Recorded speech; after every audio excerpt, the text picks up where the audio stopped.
υπερεθνικής Ελλάδος. Η σημερινή μας λοιπόν εκδήλωση έχει στόχο την ενημέρωση των δυνητικών δικαιούχων και είναι η πρώτη από 3 διαδοχικές εκδηλώσεις που θα γίνουν σε όλες τις περιφερειακές ενότητες της Ελλάδας. Σκοπός μας αυτών των εκδηλώσεων είναι να μεγιστοποιήσουμε τις καλές προτάσεις και τις ισχυρές συμπράξεις και να δυσκολέψουμε πολύ, αν είναι δυνατόν, τις επιτροπές των ειδικών που θα επιλέξουν τις καλύτερες. Γι' αυτό σας παρακαλώ να ακούσετε προσεκτικά τις παρουσιάσεις και να μην διστάσετε να θέσετε ερωτήματα. Θα απαντηθούν όλα, είτε σήμερα εδώ, είτε με την γραπτή διαδικασία. Η ανταπόκρισή σας στη σημερινή εκδήλωση δείχνει ότι είμαστε στο σωστό δρόμο και στην προκήρυξη αλλά και στην προσπάθειά μας να πληροφορήσουμε, να διασαφηνίσουμε και να συζητήσουμε με τους δυνητικούς μας δικαιούχους. Σας ευχαριστώ πολύ που ήρθατε, είναι πραγματική χαρά για μας. Θέλω απλό να σας πω ότι όλη η εκδήλωση θα βιντεοσκοπηθεί κυρίως για να αναρτηθεί στο site μας, ώστε μετά να την έχετε διαθέσιμη και να διευκρινίσετε ίσως κάποιες ερωτήσεις, αλλά και για αυτούς οι οποίοι δεν θα μπορούν να είναι εδώ σήμερα. Ξεκινάμε λοιπόν την εκδήλωσή μας με έναν χαιρετισμό από τον Περιφερειάρχη μας, κ. Μητράκη Κορμάκη.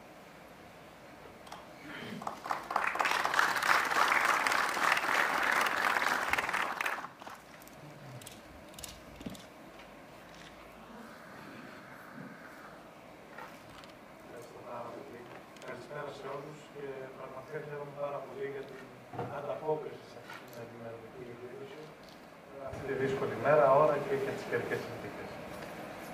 Σας καλωσορίζω λοιπόν στην σημερινή ενημερωτική ημερίδα που αφορά στη στρατηγική έξυπνης εξειδίκευσης στη Δυτική Ελλάδα στο πλαίσιο της προγραμματικής μας 2021-2027, και την οποία πραγματικά, και το τονίζω και εγώ, όπως το τόνισε και η προϊσταμένη διοικητικής μας, βλέπω ότι υπάρχει ένα τεράστιο ενδιαφέρον και αυτό είναι προφανές από τη συμμετοχή όλων σας. Ένα ενδιαφέρον που κατά τη γνώμη μου δείχνει δύο πράγματα. Το πρώτο είναι το ισχυρό ερευνητικό δυναμικό που υπάρχει σε αυτόν τον τόπο και είναι γνωστό από χρόνια, δεν είναι καλή περίπτωση. Καθώς όμως και τη μεγάλη διάθεση των τοπικών επιχειρήσεων να επενδύσουν στην έρευνα και στην καινοτομία. Και το δεύτερο είναι η μεγάλη ανάγκη που υπάρχει και που έχει αυτή η περιοχή να ενισχύσει το τεχνολογικό και ψηφιακό της αποτύπωμα για να διευρύνει τους οριζοντές της και να πετύχει ανάπτυξη με σύγχρονους όρους. Καθώς η σημερινή ημερίδα πραγματοποιείται για να ενημερωθείτε όλοι εσείς, οι ενδυνάμοι δικαιούχοι, από τους καθήλυνα αρμόδιους και να λύσετε τις απορίες σας, δεν είναι σωστό νομίζω να σας κουράσω εγώ επί μακρόν. Θέλω όμως να αναφέρω ότι το μεγάλο ενδιαφέρον που υπάρχει για την αναθεωρημένη διστρία είναι και αποτέλεσμα της επιτυχημένης ολοκλήρωσης της προηγούμενης δράσης, που έφερε σε επαφή περίπου 70, αν δεν κάνω λάθος, καινοτόμες επιχειρήσεις της Δυτικής Ελλάδας με ένα μεγάλο πλήθος ερευνητών και ερευνητικών φορέων του τόπου μας και μάλιστα σε πολύ δύσκολους καιρούς αυτούς της πανδημίας. Με ό,τι αυτό σημαίνει για τη λειτουργία της γραφειοκρατίας και της δημόσιας διοίκησης. Όπως γνωρίζετε, η νέα ΡΙΣ είναι προϋπολογισμού σε πρώτη φάση 9 εκατομμύρια ευρώ που ελπίζουμε και θα προσπαθήσουμε να αυξηθεί στην πορεία. Και εστιάζει σε 6 τομείς, σε 6 κλάδους της οικονομίας που αναδείχθηκαν μέσα από τη διαβούλευση, δηλαδή και με τη δική σας συμμετοχή βάσει των τοπικών αναγκών και της τοπικής επιχειρηματικής κοινότητας και του προφίλ που αυτή έχει σύμφωνα με τους ειδικούς της. Εξάλλου, οι καινοτόμες προσεγγίσεις σε τομείς όπως οι ψηφιακές τεχνολογίες, ο τουρισμός, η αγροδιατροφή, το περιβάλλον, η ενέργεια, γνωρίζουμε όλοι πως βρίσκονται στην κορυφή του παγκόσμιου και όχι μόνο εθνικού ενδιαφέροντος. Γι' αυτό και πραγματικά είμαι πολύ αισιόδοξος για τα αποτελέσματα αυτής της νέας στρατηγικής έξυπνης εξειδίκευσης στη Δυτική Ελλάδα και θέλω και εγώ με τη σειρά μου, χωρίς να θέλω να σας κουράσω άλλο, εξάλλου η ουσία των όσων θα ακουστούν από τα στελέχη της διοικητικής μας και όχι από μένα, σας καλώ και από αυτό το βήμα να συμμετάσχετε και να υποβάλλετε προτάσεις στην εκδοθήσα πλέον πρόσκληση που λύγει στα μέσα του ερχόμενου Μαρτίου και σας διαβεβαιώ ότι τα στελέχη της Ειδικής Υπηρεσίας Διαχείρισης του Επιχειρησιακού μας Προγράμματος θα είναι διαρκώς στη διάθεσή σας για την παροχή κάθε συνδρομής. Σας ευχαριστώ λοιπόν πολύ και σας καλώ όλοι μαζί, γιατί κάθε επιτυχία, κάθε πρόσκληση, είτε αυτή αφορά τη ρίση, είτε αυτά αφορά τα κοινωνικά, είτε την υγεία, είτε την επιχειρηματικότητα, χωρίς τη συμμετοχή των δικαιούχων δεν μπορεί να έχει το βέλτιστο αποτέλεσμα. Θεωρώ λοιπόν ότι όλοι μαζί μπορούμε να φτιάξουμε ένα καλύτερο και πιο αναπτυγμένο ερευνητικό περιβάλλον στην περιφέρεια της Δυτικής Ελλάδας και αυτό είναι στο χέρι μας. Ξεκινάμε με αισιοδοξία και πολύ όρεξη για δουλειά. Σας ευχαριστούμε όλους πάρα πολύ και φυσικά ευχαριστούμε πάρα πολύ που θα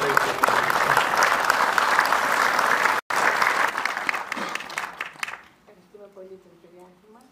Να καλέσουμε στο βήμα τον Αντιπεριφερειάρχη Επιχειρηματικότητας, Έρευνας και Καινοτομίας, κύριο Τάκη Παπαδόπουλο. Καλησπέρα σε όλους. Σας ευχαριστούμε πάρα πολύ σήμερα που είστε εδώ. Αυτό αποδεικνύει πράγματι την πολύ μεγάλη σημασία που αποδίδετε και εσείς όπως και εμείς στη ΡΙΣ3. Σε αυτές τις εθνικές περιφερειακές στρατηγικές έρευνας και καινοτομίας για έξυπνη εξειδίκευση, που στην πραγματικότητα είναι ολοκληρωμένες δράσεις τοπικού οικονομικού μετασχηματισμού, οι οποίες κάνουν 5 σημαντικά και βασικά πράγματα. Επικεντρώνουν την υποστήριξη της πολιτικής και της επενδύσεις σε βασικές εθνικές περιφερειακές προτεραιότητες, προκλήσεις και ανάγκες για ανάπτυξη βασισμένη στη γνώση. Δεύτερον, αξιοποιούν τα δυνατά σημεία κάθε ανταγωνιστικά πλεονεκτήματά της και τη δυναμική της. Υποστηρίζουν την τεχνολογική καθώς και τη βασισμένη στην πρακτική καινοτομία και στοχεύουν στην τόνωση των επενδύσεων του ιδιωτικού τομέα. Επιτυγχάνουν την πλήρη συμμετοχή των ενδιαφερόμενων παραγόντων και ενθαρρύνουν την καινοτομία και τον πειραματισμό. Και τέλος, αναπτύσσονται βασισμένες σε αποδείξεις και περιλαμβάνουν αξιόπιστα συστήματα παρακολούθησης και αξιολόγησης. Η έμφαση στη ΡΙΣ δίνεται στην επένδυση στην έρευνα, στην καινοτομία και στην επιχειρηματικότητα της περιφέρειάς μας εν προκειμένου. Κλειδί στην όλη συνεργασία, όπως είπε και ο Περιφερειάρχης, είναι οι συνέργειες. Συνέργειες μεταξύ δημοσίων και ιδιωτικών επενδύσεων μέσω της λεγόμενης έξυπνης εξειδίκευσης. Η έξυπνη εξειδίκευση είναι ουσιώδης για την πραγματικά αποτελεσματική έρευνα και τις επενδύσεις στην καινοτομία. Συνοψίζοντας, το σκεπτικό της πολιτικής της νέας ΡΙΣ3 είναι να καταστεί η καινοτομία μια προτεραιότητα για την περιφέρεια Δυτικής Ελλάδας. Γιατί η ΡΙΣ3 υποστηρίζει τη δημιουργία θέσεων εργασίας βασισμένων στη γνώση και στην επίτευξη ανάπτυξης. Η ΡΙΣ3 επικεντρώνει τις προσπάθειες οικονομικής ανάπτυξης και τις επενδύσεις στα σχετικά δυνατά πλεονεκτήματα και σημεία της περιοχής μας και ενθαρρύνει όλους τους ενδιαφερόμενους παράγοντες να ενωθούν για ένα κοινό όραμα. Σήμερα, όπως είπε και η κυρία Παναγιώτου, καλείστε σήμερα εδώ να ερωτήσετε, να λάβετε εξηγήσεις, να λύσετε απορίες. Για μας, αυτή η σημερινή ημερίδα είναι πολύ σημαντική. Είναι ένα κομβικό σημείο της διαδικασίας της ΡΙΣ, ακριβώς για αυτόν τον λόγο. Μετά τη διαδικασία των επιχειρηματικών ανακαλύψεων και αφού ακούσαμε επί μακρόν όλες τις πλευρές και όλους τους αρμόδιους φορείς για το τι πραγματικά χρειάζεστε, υπάρχει στον αέρα πια η πρόσκληση της διαχειριστικής μας αρχής και είμαστε εδώ, τα στελέχη βεβαίως περισσότερο, να δώσουν απαντήσεις στις ερωτήσεις σας. Ευχαριστώ πολύ τα στελέχη της διαχειριστικής μας, καθώς και τα στελέχη της ΔΙΑΤ, που και αυτή λαμβάνει σημαντικό ρόλο στη διαδικασία της ΡΙΣ3 και εύχομαι καλή επιτυχία και σε όσους συμμετέχουν στη διαδικασία αυτή. Σας ευχαριστούμε πάρα πολύ.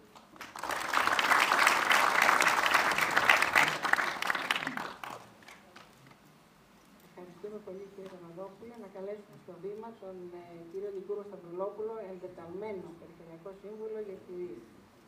Για πολύ λίγο. Είμαστε μέσα στο πρόγραμμα. Καλησπέρα και από μένα. Σας καλωσορίζω και εγώ στην απόψινή εκδήλωση. Θα είμαι και εγώ πολύ σύντομος, γιατί το νόημά της είναι να συζητήσουμε τις απορίες, τις παρατηρήσεις που έχετε σχετικά με τη νέα πρόσκληση. 3 μόνο πολύ σύντομα σημεία που πρέπει να υποθούν. Καταρχάς, στην προηγούμενη προγραμματική περίοδο είχαμε μια πραγματικά πολύ επιτυχημένη στρατηγική έξυπνης εξειδίκευσης. Αυτό αντανακλάται και από το αποτέλεσμα, είναι λίγο πολύ γνωστά, 66 έργα, 70 επιχειρήσεις, 120 ερευνητές και πάνω από 180 μεταπτυχιακοί, διδακτορικοί και λοιποί ερευνητές δούλεψαν πάνω στις ιδέες τους, έμειναν στον τόπο μας, ευημέρισαν και αυτοί και η περιοχή μας. Στη νέα προγραμματική περίοδο κινούμαστε ακριβώς στο ίδιο πλαίσιο, αλλά πρέπει να σταθούμε λοιπόν σε τρία βασικά σημεία. Πρώτον, επειδή πλέον οι περιφέρειες είναι δορυφόροι της καινοτομίας, δηλαδή είναι περιφερειακές απολύξεις όπως ονομάζονται στο αρχικό σχέδιο, ο αρχικός προϋπολογισμός που είχαμε για τη στρατηγική εξειδίκευσης ήταν 2 εκατομμύρια ευρώ. Και χάρη στις ενέργειες πρωτίστως του Περιφερειάρχη μας, και τον ευχαριστούμε γι' αυτό και δεν το λέω αυροφρόνους, είναι γεγονός, καταφέραμε τα 2 και τα κάναμε 5, τα 5 τα κάναμε 8, τελικά έχουμε 9 εκατομμύρια και ευελπιστούμε ότι θα έχουμε και κάτι ψηλά στη συνέχεια για ένα δεύτερο γύρο της ΡΙΣ3. Το δεύτερο κομμάτι είναι ότι είμαστε η πρώτη περιφέρεια που ολοκλήρωσε επιτυχώς τη διαδικασία επιχειρηματικής ανακάλυψης. Ήταν μια μακρά εξαντλητική διαδικασία που διήρκεσε πάνω από ένα χρόνο για να ακούσουμε τις ιδέες σε 6 τομείς και πάνω από 50 υποτομείς και να μπορέσουμε να σχεδιάσουμε όσο καλύτερα γινόταν την πρόσκληση για την οποία θα συζητήσουμε σήμερα. Και το τρίτο είναι η πρόσκληση, η οποία είμαστε από τις πρώτες περιφέρειες επίσης, που την έχουμε στον αέρα, που δημοσιεύτηκε και αυτά θα συζητήσουμε σήμερα. Εύχομαι λοιπόν να έχουμε μια επικοδομητική διαδικασία και όπως ξέρετε, ως τέλεχος μιλώντας πλέον της διαχειριστικής αρχής υπεύθυνος για την παρακολούθηση, είμαστε πάντα στη διάθεσή σας για παρατηρήσεις, ερωτήσεις, για να έχουμε μια εξαιρετική ΡΙΣ3 και στην τρέχουσα προγραμματική περίοδο. Ευχαριστώ.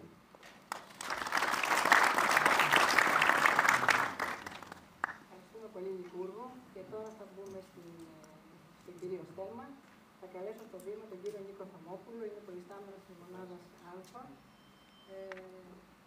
για να παρουσιάσει την πρόσκληση και στη συνέχεια θα...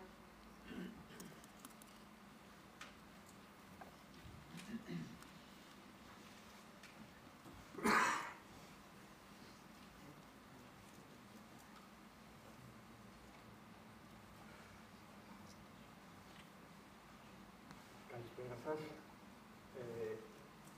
Σας καλωσορίζουμε λοιπόν στην σημερινή εσπερίδα για να...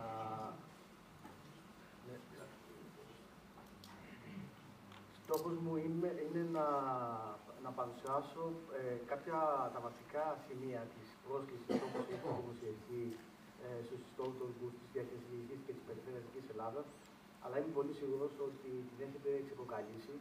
Άρα δεν θα σταματήσω στα αυτά που φαίνονται πάρα πολύ εύκολα και τα οποία νομίζω ότι είναι εύκολο και να απαντηθούν και να τα παραπαρέσουν. Αλλά θα προσπαθήσω να δώσω κάποια σημεία τα οποία είναι αρκετά κρίσιμα και νομίζω ότι αξίζει τον κόπο να τα παρουσιάσουμε στη σημερινή ημερίδα. Στη συνέχεια θα υπάρχουν και ερωτήσεις, απαντήσεις που έχουμε λάβει μέχρι στιγμής και έτσι ώστε να στηθεί μια συζήτηση στο τέλος της ημερίδας για να λύσουν απορίες. Αυτός είναι ο στόχος της σημερινής ημερίδας. Βέβαια, εμείς θέλουμε να υλοποιήσουμε, όπως έχουμε πει, με την πρόσκληση έργα τα οποία να στοχεύουν σε συνεργασία επιχειρήσεων με ερευνητικούς φορείς από όλη την Ελλάδα, με στόχο να βελτιώσουμε την ανταγωνιστικότητα των επιχειρήσεων και βέβαια την ενίσχυση της απασχόλησης του υψηλά καταρτισμένου επιστημονικά προσωπικού. Ο τρόπος είναι, αυτό μπορεί να γίνει με δύο βασικούς τρόπους. Ένα, να χτιστούν συνεργασίες επιχειρήσεων και ερευνητικών φορέων, και αυτός είναι ο πλέον γνωστός και ο πλέον τρόπος με τον οποίο αυτά τα προγράμματα έχουν τρέξει και τα προηγούμενα χρόνια. Επίσης, είναι δυνατά να υπολογιστούν προτάσεις από επιχειρήσεις, οι οποίες μπορούν να υλοποιήσουν από μόνοι τους τέτοια ερευνητικά προγράμματα και τέτοια ερευνητικά project, αλλά με την προπόθεση ότι έχουν και το ερευνητικό δυναμικό, άρα έχουν μια χρήσιμη ομάδα ανθρώπων οι οποίοι έχουν και υψηλό επιστημονική κατάρτιση και βέβαια αυτό θα μπορούσαμε να το φέρουμε εις πέρα στο χρονικό διάστημα υλοποίησης του έργου. Τονίζουμε ότι στην περίπτωση αυτή ένα βασικό στοιχείο της αξιολόγησης θα είναι η απόδειξη αυτή της δυνατότητας της επιχείρησης να μπορέσει από μόνη της να υλοποιήσει αυτό το έργο. Όπως γνωρίζετε, είναι 9 εκατομμύρια ευρώ ο πρώτος μεγάλος κύκλος της πρόσκλησης. Με βάση τη δουλειά που κάναμε το πρώτο εξάμηνο του 2024, έχει προκύψει μια αρχική κατανομή ανατομέα της περιφερειακής ΡΙΣ, για την υποδοχή προτάσεων και τη χρηματοδότηση προτάσεων. Η κατανομή αυτή φαίνεται στη διαφάνεια, είναι γνωστή και την έχετε δει στην πρόσκληση. Εμείς δηλώνουμε ότι κάθε προτινόμενο έργο πρέπει να επιλέξει μία από αυτές τις περιοχές, είναι υποχρεωτικό για το στάδιο της αξιολόγησης. Και επίσης, στην περίπτωση που από τις υποβολές και τις εκκλήσεις των προτάσεων δεν καλυφθεί ο προπολογισμός σε κάποια από αυτές τις περιοχές, θα προχωρήσουμε στη μεταφορά τους σε περιοχές οι οποίες έχουν μεγαλύτερο υποβολή προτάσεων και με στόχο πάντα να καλύψουμε όλο το προβληματισμό του πρώτου κύκλου της πρόσκλησης. Αυτό το κάνουμε και προφανώς για να αξιοποιήσουμε το έπακρο τους διαθέσιμους πόρους, αλλά κυρίως και να χρηματοδοτήσουμε τα επιτυχημένα και πολύ καλά θετικά αξιολογημένα προγράμματα και έργα. Τώρα, κάποια σημεία τα οποία πρέπει να δώσουμε ιδιαίτερη προσοχή, ειδικά για την πρόσκληση στη δική μας, της περιοχής Δυτικής Ελλάδας. Εδώ ο βασικός συντονιστής του έργου, κάθε έργο που θα υποβληθεί, αλλά και θα υλοποιηθεί στη συνέχεια, πρέπει να είναι η επιχείρηση. Εμείς θέλουμε τις επιχειρήσεις μπροστά, ακριβώς για αυτόν τον λόγο, για να τονίσουμε ότι τα έργα αυτά γίνονται για τις επιχειρήσεις, για να βοηθούν κυρίως οι επιχειρήσεις και με τη συνεργασία των πανεπιστημίων, τα οποία πραγματικά παράγουν έρευνα και καινοτομία, αλλά στόχο μας είναι να τα δούμε αυτά σε επιχειρήσεις. Η συνεργασία αυτή θα χτιστεί με ένα προσύμφωνο συνεργασία που, όπως είναι στον οδηγό, πρέπει να υποβληθεί κάτι με την υποβολή της πρότασης. Σε περίπτωση θετικής αξιολόγησης, θα πρέπει να ακολουθήσει ένα συνομιλικό συνεργασία, στο οποίο να αποτυπώνονται αδρά και με ξεκάθαρη αναφορά ποιος κάνει τι, πόσο κοστίζει, όλα αυτά τα κομμάτια που πιστοποιούν το πώς θα υλοποιηθεί το έργο στα 2 χρόνια υλοποίησής του. Το συμφωνητικό αυτό θα πρέπει να ακολουθεί για τα επιτυχημένα έργα, αμέσως μόλις εξελιχθούν τα έργα και σίγουρα πριν την πρώτη καταβολή της πληρωμής του έργου. Η πρόσκληση έχει δημοσιευθεί από τον Δεκέμβριο. Το ξέρετε όλοι και σας πληροφορούμε ότι το πληροφορικό σύστημα ήδη μπορεί να δέχεται, να χτίζετε τις προτάσεις και να δείχνετε το σύστημα των προτάσεών σας από τις 13 Ιανουαρίου. Έχουμε βάλει σαν λήξη προθεσμία της 17 Μαρτίου για να μπορέσουμε να έχουμε τον χρόνο και να προχωρήσουμε στην αξιολόγηση και αρχίσουν του καλοκαιριού το αργότερο να ξεκινήσουν τα προγράμματα, να αρχίσουν να υλοποιούν τα προγράμματα του πρώτου κύκλου. Ειδικά για το πληροφορικό σύστημα, όσοι από εσάς έχετε την εμπειρία του ερευνού και καινοτομού, θα ήθελα να σας τολμήσω να μην τα αφήσετε για τελευταίες μέρες, τελευταίες ώρες, γιατί σίγουρα εκτιμώ ότι θα υπάρχουν προβλήματα για την υποβολή και τον έλεγχο των προτάσεων σας.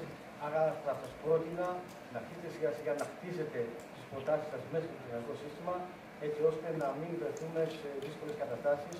Και τονίζουμε γιατί το πληροφορικό σύστημα δεν ελέγχεται από την Περιφέρεια της Ελλάδας και την Διοικητική Αρχή και από τις υπηρεσίες του, ελέγχεται από τις υπηρεσίες του Υπουργείου. Άρα η δυνατότητα παρέμβασής μας ως προς παρατάσεις και αυτά είναι πάρα πολύ δύσκολη ως αδύνατη. Κάποια λειτουργικά πράγματα τα οποία νομίζω αξίζει τον κόπο να ξέρετε ως προς την διαδικασία υποβολής αλλά και παρακολούθησης των εγγραφών προτάσεων είναι ότι η υποβολή και η αξιολόγηση θα γίνει από την Εθνική Υπηρεσία Διακήρυξης του Εξωτερικού Προγράμματος. Η παρακολούθηση όμως θα γίνει από την Διεύθυνση Αναπτυξιακού Προγραμματισμού της Περιφέρειας της Ελλάδας, η οποία είναι συνεργάτη μας, είναι μαζί μας σε όλες τις ανακαλύψεις. Έχει πάρει πια την τεχνογνωσία παρακολούθηση των προτάσεων αυτών και είναι σίγουρος ότι θα τα κάνει καλύτερα και από εμάς από τις προηγούμενες χρονιές. Τώρα, κάποια πράγματα επί τις προϋποθέσεις υποβολής. Γνωρίζετε ότι μπορεί να υποβάλει κάθε επιχείρηση, η οποία όμως θα πρέπει να έχει μια πλήρη ετήσια αφισμένη διαχειριστική κρίση. Αυτό ελέγχεται ηλεκτρονικά κατά την υποβολή, κατά τη λήψη των στοιχείων μέσα από το πληροφορικό σύστημα αυτόματα, το οποίο τραβάει από την ΑΔΕ τα οικονομικά στοιχεία της επιχείρησης και αυτόματα εκεί γίνεται ένας πρώτος έλεγχος της επιλεξιμότητας της επιχείρησης, ώστε να μπορεί να συνεχίσει το χτίσιμο και την υποβολή της πρότασης. Υπάρχουν και κάποιες προϋποθέσεις που διαβάζετε στην διαφάνεια. Θα σταθώ σε πιο σημαντική από αυτή που έχουμε ήδη ερωτηθεί πάρα πολλές φορές, στο κατά πόσο η επιχείρηση πρέπει να δραστηριοποιείται στην περιφέρεια της Ελλάδας. Επειδή το πρόγραμμα είναι περιφερειακό, τονίζουμε ότι στόχος μας είναι να ενισχύσουμε επιχειρήσεις οι οποίες είναι ήδη εδώ, δραστηριοποιούνται επιτυχώς και θέλουν να αναπτυχθούν και να ενταθούν. Βέβαια, δεχόμαστε, είναι δυνατόν να επιβάλλουν και επιχειρήσεις οι οποίες είναι σε άλλες περιοχές της περιφέρειας της Ελλάδας, όμως έχουν την υποχρέωση να δημιουργήσουν ένα παράδειγμα το οποίο θα είναι υπεύθυνο να υλοποιήσει την πρόταση στη Δυτική Ελλάδα, στην περιφέρειά μα. Όλες οι δαπάνες θα γίνουν για αυτό το παράδειγμα της επιχείρησης στη Δυτική Ελλάδα. Και τονίζω ότι λόγω των μακροχρόνιων ελέγχων αυτό το παράδειγμα θα πρέπει να υπάρχει στην Δυτική Ελλάδα έως και 3 χρόνια μετά την απόφαση ολοκλήρωσης του συγκεκριμένου έργου. Άρα οι επιχειρήσεις θα πρέπει να είναι μαζί μας για αρκετά χρόνια και αυτό θα πρέπει να το στην Δυτική Ελλάδα και αυτό θα θέλουν να έχουν υπόψη τους στην περίπτωση που θέλουν να υποβάλουν. Τα υπόλοιπες προϋποθέσεις της δεύτερης στην διαφάνεια. Υπάρχουν εδώ και οι κλασικές και οι έννοιες που ίσως να αρχίσουν με τον ατομό. Εδώ ο διοικητικός φορέας είναι η επιχείρηση και ο διοικητικός φορέας. Σε περίπτωση του κειμένου προγράμματος, αυτές είναι οι δύο ξεχωριστές γραμμές, οι δύο ξεχωριστές συμβάσεις στο πληρωματικό σύστημα, απλά και μόνο για να μπορέσει ο καθένας από αυτούς να λαμβάνει τη δημόσια χρηματοδότηση και να την διαχειρίζεται, έτσι ώστε να μπορούμε και εμείς να παρακολουθούμε τις δαπάνες του και την υλοποίηση του έργου. Ο συντονιστής του έργου είναι ένας συντονιστής, διαχειρίζεται το σύνολο των αναπτυσσόμενων ενεργειών και αυτός που το πληρωματικό σύστημα είναι υπεύθυνος απέναντι από την περιφέρεια για την υλοποίηση του έργου. Ζητάμε και ένα επιστημονικό υπεύθυνο του έργου, γιατί το έργο έχει καινοτομία και αυτός κατά πολύ συχνά είναι από τον ενεργητικό φορέα του έργου. Επίσης, ο συντονιστής και οικονομικός υπεύθυνος, αυτά είναι τα κομμάτια που είναι υπεύθυνοι άνθρωποι οι οποίοι θα παρακολουθήσουν την υλοποίηση του έργου με το καλό όταν εγκριθεί και ξεκινήσει να υλοποιείται. Έχουμε περιορισμούς, γιατί ξέρουμε ότι υπάρχουν ανάγκες, αλλά και τα χρήματα είναι συγκεκριμένα και περιορισμένα. Άρα, κάποια στιγμή επιχείρηση δηλαδή μπορεί να προβάλλει μέχρι 3 προτάσεις στους τομείς που είδαμε στην προηγούμενη διαφάνεια. Και επειδή θέλουμε την επιχείρηση να είναι μπροστά και επειδή τόνισα ότι η πρόσκληση και το πρόγραμμα είναι και επιχειρήσεις, θέλουμε και έχουμε βάλει ένα περιορισμό ότι το 60% του συνολικού προπολογισμού του προηγούμενου έργου πρέπει να είναι από την επιχείρηση. Δεν μειώνουμε το πανεπιστήμιο, όμως πρέπει να βοηθήσουμε και να δώσουμε την επιχείρηση χώρο να κάνει τα πάντα, να βρει τα μετά στο έργο και να το υλοποιήσει. Για τις επιχειρήσεις υπάρχει ένας περιορισμός ότι ο προϋπολογισμός της δεν μπορεί να υπερβαίνει σε ένα μικρότερο από το 100% του υψηλότερου κύκλου εργασιών που έχει η επιχείρηση 3 χρονιές πριν ή 2, αν έχει 2 νωρίτερα. Αυτό το κάνουμε κυρίως για να εξασφαλίσουμε ότι μια επιχείρηση έχει το οικονομικό υπόγραφο και τη λειτουργία έτσι ώστε να μπορεί να μπορέσει να υλοποιήσει και να ακολουθήσει δαπάνες και να κάνει δαπάνες έτσι ώστε να μπορεί να πάρει τη δημόσια χρηματοδότηση. Επίσης, επειδή γνωρίζουμε ότι έχει προηγηθεί ένα μεγάλο κύκλο στο ελληνικό καινοτομό, ευχαριστούμε την προσοχή στις επιχειρήσεις και στους ελληνικούς φορείς να μην υπάρχει κάτι φυσικό αντικειμένου σε είδη προτάσεις που έχουν υποβληθεί και είναι υποαξιολόγηση ή τυχόν έχουν εκριθεί. Νομίζω ότι αυτές τις προτάσεις είναι στο ίδιο το σύστημα και άρα υπάρχει δυνατότητα και εργαλείο από εμάς για να μπορέσουμε να δούμε τυχόν ταυτόχρονα το φυσικό αντικείμενο σε 2 προγράμματα. Οι μεγάλες επιχειρήσεις είναι ευπρόσδεκτες στη δράση μας, όμως θέλουμε και το έχουμε βάλει στη γράφη στο πρόγραμμα να συνεργαστούμε με μια μικρομεσαία επιχείρηση ακριβώς για να δώσουν τον πόνο της συνεργασίας και στο να βοηθούν οι μικρομεσαίες επιχειρήσεις που είναι και το μεγαλύτερο θέμα για να μπορέσουν να υποβάλουν πρόταση και να υλοποιήσουν πρόταση. Δημόσιοι φορείς και μεγάλοι φορείς είναι επιλέξιμοι ένα πολύ μικρό προϋπολογισμό μέχρι το 5% και λαμβάνονται προφανώς και λόγω των οικονομικών του μεγεθών και του πλήθους των εργαζομένων ως μεγάλη επιχείρηση. Για τους πανεπιστημιακούς οργανισμούς δεν τίθεται περιορισμός ως προς το πλήθος που μπορούν να υποβάλουν και νομίζω ότι αυτό είναι κάτι το οποίο πρέπει να το προσέξουμε, αλλά σίγουρα το προσωπικό που θα ασχοληθεί δεν μπορεί να είναι σε πάρα πολλά προγράμματα ταυτόχρονα. Κάποια στοιχεία που έχει και στην πρόσκληση, θα τονίσουμε και εδώ. Ο μέγιστος τελικός προϋπολογισμός είναι αναέργο 350.000 ευρώ. Αυτό για να μπορέσουμε να ικανοποιήσουμε και πολλές επιχειρήσεις, αλλά και κυρίως για να διατηρήσουμε τα project σε ένα εύλογο χρόνο υλοποίησης, όπως τα ίδια παρακάτω είναι τα 2 χρόνια. Ο ελάχιστος συνολικός προϋπολογισμός είναι 15.000 ευρώ και για να αποφύγουμε κάποια δυσκολίες που είχαμε στην υλοποίηση παλιότερων προτάσεων από την περασμένη, θέλουμε κάθε επιχείρηση να έχει ένα τουλάχιστον 15% του συνολικού προϋπολογισμού ανά επιχείρηση. Αυτό για να δώσουμε όθηση και σε μικρές επιχειρήσεις να έχουν ένα μικρό κομμάτι υλοποίησης στην υλοποίηση του έργου. 60% είναι για τις επιχειρήσεις, άρα το 40% του συνολικού προϋπολογισμού θα είναι από τον ενεργητικό φορέα. Τώρα, το χρονοδιάγραμμα. Με βάση αυτά που σας είπα στην δική του πρόσθεση, το χρονοδιάγραμμα του κάθε έργου και με βάση το προϋπολογισμό, εκτιμούμε ότι σε 2 χρόνια είναι ένας χρόνος ο οποίος αυτό το πρόγραμμα μπορεί να έχει τελειώσει. Κατανοούμε ότι υπάρχουν δυσκολίες και γι' αυτό θεωρούμε ότι και μέχρι μπορεί να πάρουμε παράταση μέχρι το 1 τρίτο των 24 μηνών. Δεν θέλουμε να πάμε στο πέρα, ακριβώς γιατί όπως είπε και ο κ. Σταυλόπουλος θέλει να ακολουθήσει και ένα δεύτερο κύκλο. Άρα θέλουμε λοιπόν να έχουμε και νέες επιχειρήσεις και μέχρι το τέλος του 2029 όλα αυτά να έχουν ολοκληρωθεί με επιτυχία και για εσάς. Τα ποσοστά ενίσχυσης είναι λίγο πολύ γνωστά, ανάλογα με το μέγεθος της επιχείρησης και ανάλογα με το είδος της έρευνας. Είναι στη διαφάνεια, τα έχετε δει και είναι ταυτόσιμα με το πρόγραμμα του Εθνικού Καινοτομού, άλλωστε είναι από το ίδιο διαθροτικό ταμείο και με τις βασικές προϋποθέσεις που επίσης γνωρίζετε και δεν έχουν αλλάξει και σε εμάς, καθότι ακολουθούν το γενικό απαλλακτικό κανονισμό το Ταμείο της Ευρωπαϊκής Επιτροπής. Οι δαπάνες τώρα για μας έχουμε αποφασίσει να ακολουθούν 2 μεγάλες κατηγορίες, τις δαπάνες προσωπικού και για τις επιχειρήσεις και για τα πανεπιστήμια.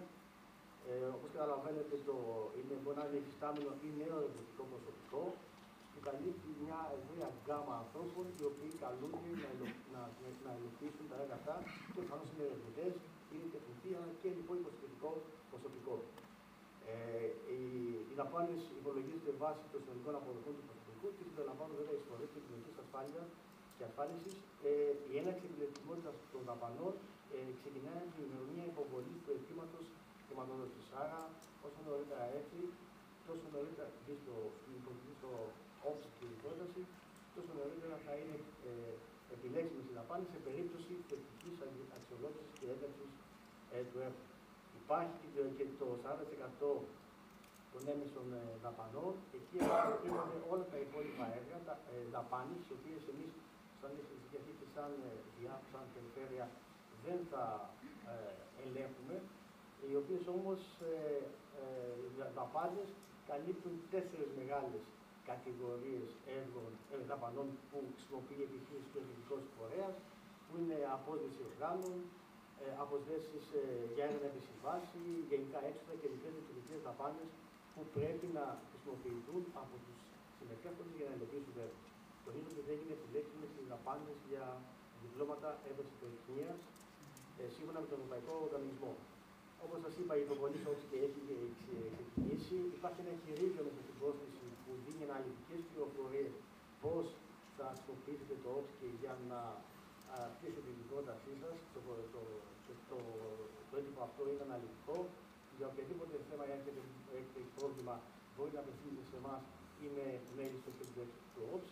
Τονίζω όμως ότι προτείνω να ξεκινήσετε να δουλεύετε νωρίς και να μην τα αφήσετε στο τέλος για την υποβολή των προτάσεων. Η αξιολόγηση θα είναι συγκριτική, θα χρησιμοποιηθούν από το Μητρό της Γενικής Γραμματείας της Τεχνολογίας στελέχη, τα οποία θα αξιολογήσουν το καινοτομικό και το ερευνητικό κομμάτι της πρότασης. Η υπόλοιπη διαδικασία θα είναι από τις υπηρεσίες της Περιφέρειας Δυτικής Ελλάδας. Με αυτό ήθελα να ολοκληρώσω, να μην πάω πολύ χρόνο πάνω στην πρόσθεση και να σας ευχαριστήσω που είστε εδώ και είμαι στη διάθεσή σας και εμείς και οι συναδελφοί μου για οποιαδήποτε ερώτηση ή απορία έχετε πάνω σε αυτά. Σας ευχαριστώ πάρα πολύ.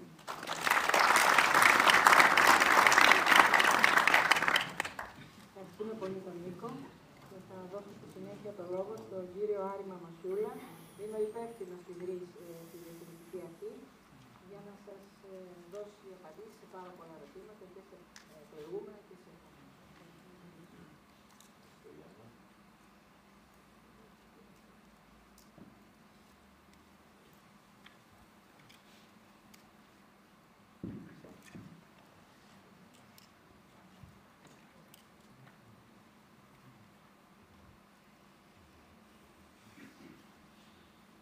Πάλι η ίδια διαφάνεια, ξεκινάμε με τα ίδια. Θα σας πω ακριβώς τα ίδια που είπε, να τα επεδώσετε. Εδώ έχουμε ένα πόρταλ, κεντρική ιστοσελίδα της πρόσκλησης, όπου μπορείτε να μπαίνετε και να θα βλέπετε και πιο πολλές αναρτήσεις και πιο πολλά νέα. Είναι όλα τα έγγραφα τα σχετικά που σας ενδιαφέρουν. Έχουμε και ένα QR code εδώ, αλλά δεν νομίζω ότι χρειάζεται. Να το τραβήξετε τώρα. Μερικά ειδικά θέματα. Στα αρχεία που έχουμε αναρτήσει υπάρχει ένα Excel με τις προτεραιότητες που αφορούν την στρατηγική εξειδίκευση της Δυτικής Ελλάδας. Από εκεί θα επιλέξετε μία προτεραιότητα, τέρμα δεξιά, εδώ αυτό το κείμενο, που σας ταιριάζει. Ψάχνοντας λοιπόν, μέσα από το κάνοντας την αναζήτηση, θα βρείτε αυτό που το αντικείμενό σας. Ξεκινώντας από κάτω προς τα πάνω. Όταν το φιλτράρετε θα σας δώσει λοιπόν, μπορεί να σας δώσει και 3 διαφορετικές γραμμές. Γιατί αυτή η προτεραιότητα μπορεί να ταιριάζει και σε 3 διαφορετικούς τομείς. Θα διαλέξετε λοιπόν ένα τομέα, γιατί είναι υποχρεωτικό να διαλέξετε ένα τομέα, και θα κάνετε, εκεί θα στήσετε την πρότασή σας. Αυτό το λέω γιατί είναι πιο πρακτικό να το κάνετε έτσι από το να πάτε στο εργαλείο του Option, όπου ξεκινάει από τους τομείς, πηγαίνει μετά στο δεύτερο επίπεδο κτλ. Θα πρέπει να ξέρετε πρώτα πού θα πρέπει να καταλήξετε, έτσι ώστε να το βρείτε εύκολα. Μία είναι η επιλογή που σας επιτρέπετε. Προσοχή να διαλέξετε το σωστό τομέα, γιατί ουσιαστικά έχουμε 6 προσκλήσεις σε μία. Είναι ανεξάρτητοι προϋπολογισμοί. Οπότε θα διαγωνιστείτε με τις προτάσεις του τομέα σας. Τώρα, το δεύτερο θέμα. Υπάρχει επίσης αναρτημένο και σε Word το παράρτημα 2 της αναλυτικής πρότασης.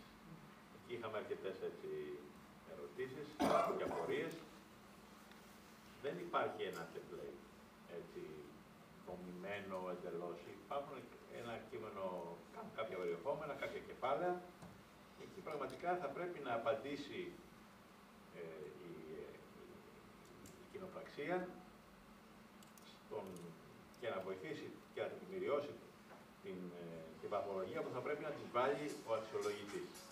Δηλαδή, υπάρχει το Β1-1 κριτήριο, υποκριτήριο είναι η βασιμότητα της ιδέας και η ποιότητα και η σαφήνεια των στόχων του προτινόμενου έργου.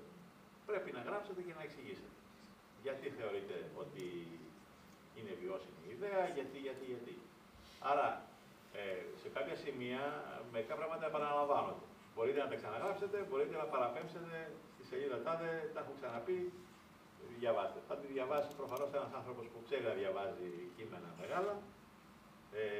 Δεν θα πρέπει όμως να είναι ένα μεγάλο κείμενο, το έχουμε περιορίσει περίπου έως 45 σελίδες, θα συζητηθούμε και όλους τους ανθρώπους. 50 ευρώ θα πάρουν,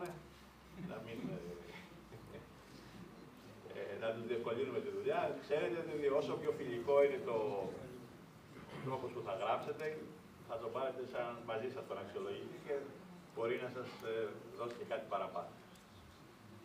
Έτσι. Άρα, παραδείγματος χάρη, λέμε εμπειρία των συμμετοχών των επιχειρήσεων. Πρέπει εκεί να εξηγήσει η επιχείρηση στο συγκεκριμένο θέμα, η εμπειρία, έχει τι προσωπικό διαθέτει, γιατί κατέβηκε να κάνει τη συγκεκριμένη υπόθεση κλπ. Νομίζω ότι θα τα συζητήσουμε και μετά, αν υπάρχουν και κάποιες άλλες απολύσεις, να το προχωρήσουμε λιγάκι. Ένα άλλο εργαλείο που έχουμε ανεβάσει είναι το Excel της επιβεβαίωσης των οικονομικών στοιχείων της πρότασης, όπου εκεί σας βοηθάμε να στήσετε την πρόταση. Ευτυχώς τώρα δεν έχουμε πολλές κατηγορίες δαπανών. 2 κατηγορίες, έτσι η εξής μία, μισθοδοσία. Όπως θα πρέπει να στήσετε το δέντρο των πακέτων εργασίας, των αντίτρων εργασίας που λέμε, να τοποθετήσετε εκεί η μισθοδοσία κτλ. Γιατί αυτό θα σας το ζητήσει και το Option. Θα πρέπει να το κάνετε. Άρα με αυτό το Excel θα σας βοηθήσει να στήσετε την πρόταση. Κάνει και κάποιους ελέγχους όσον αφορά 60%, αν μην ξεπερνάει το 40% ή το προϋπολογισμό του Πανεπιστημίου και κάποια άλλα πράγματα. Είναι εύκολο νομίζω, θα δουλέψει. Εγώ το έχω δοκιμάσει. Εάν το δοκιμάσει κάποιος και βρει κάποιο bug, ευχαρίστως να το διορθώσουμε. Κάποια άλλα θέματα που συνήθως έχουμε στενοχώριες κατά την αξιολόγηση είναι η πληρότητα των δικαιολογητικών. Υπάρχει το παράδειγμα αυτό, έχει 3 πίνακες, ένα με τα γενικά δικαιολογητικά της πρότασης, το πίνακα Β είναι για τις επιχειρήσεις, το πίνακα Γ είναι για τους ερευνητικούς φορείς. Παρακαλώ προσοχή να είναι πλήρης η υποβολή, γιατί δεν θα ζητηθούν συμπληρωματικά στοιχεία. Οπότε είναι κρίμα μια καλή πρόταση να έχει ξεχάσει κάποιος κάτι, το πιστοποιητικό των πραγματικών δικαιούχων, που πρέπει να είναι γραμμένες όλες οι επιχειρήσεις κτλ. Είναι μια γραφειοκρατία που χρειάζεται για τη διαφάνεια. Άρα να μην το αμελήσουμε, να το μελετήσετε καλά, να το προσέξετε. Καλό είναι να τα ανεβάσετε όλα νωρίτερα και να το τσεκάρετε. Λοιπόν, τώρα πάμε λίγο. Μας έχουν έρθει κάποιες ερωτήσεις και τηλεφωνικές και υπάρχει και μια ειδική φόρμα που είναι στο σελίδα που σας είπα, υπάρχει ένα link που μπορείτε να υποβάλλετε και γραπτό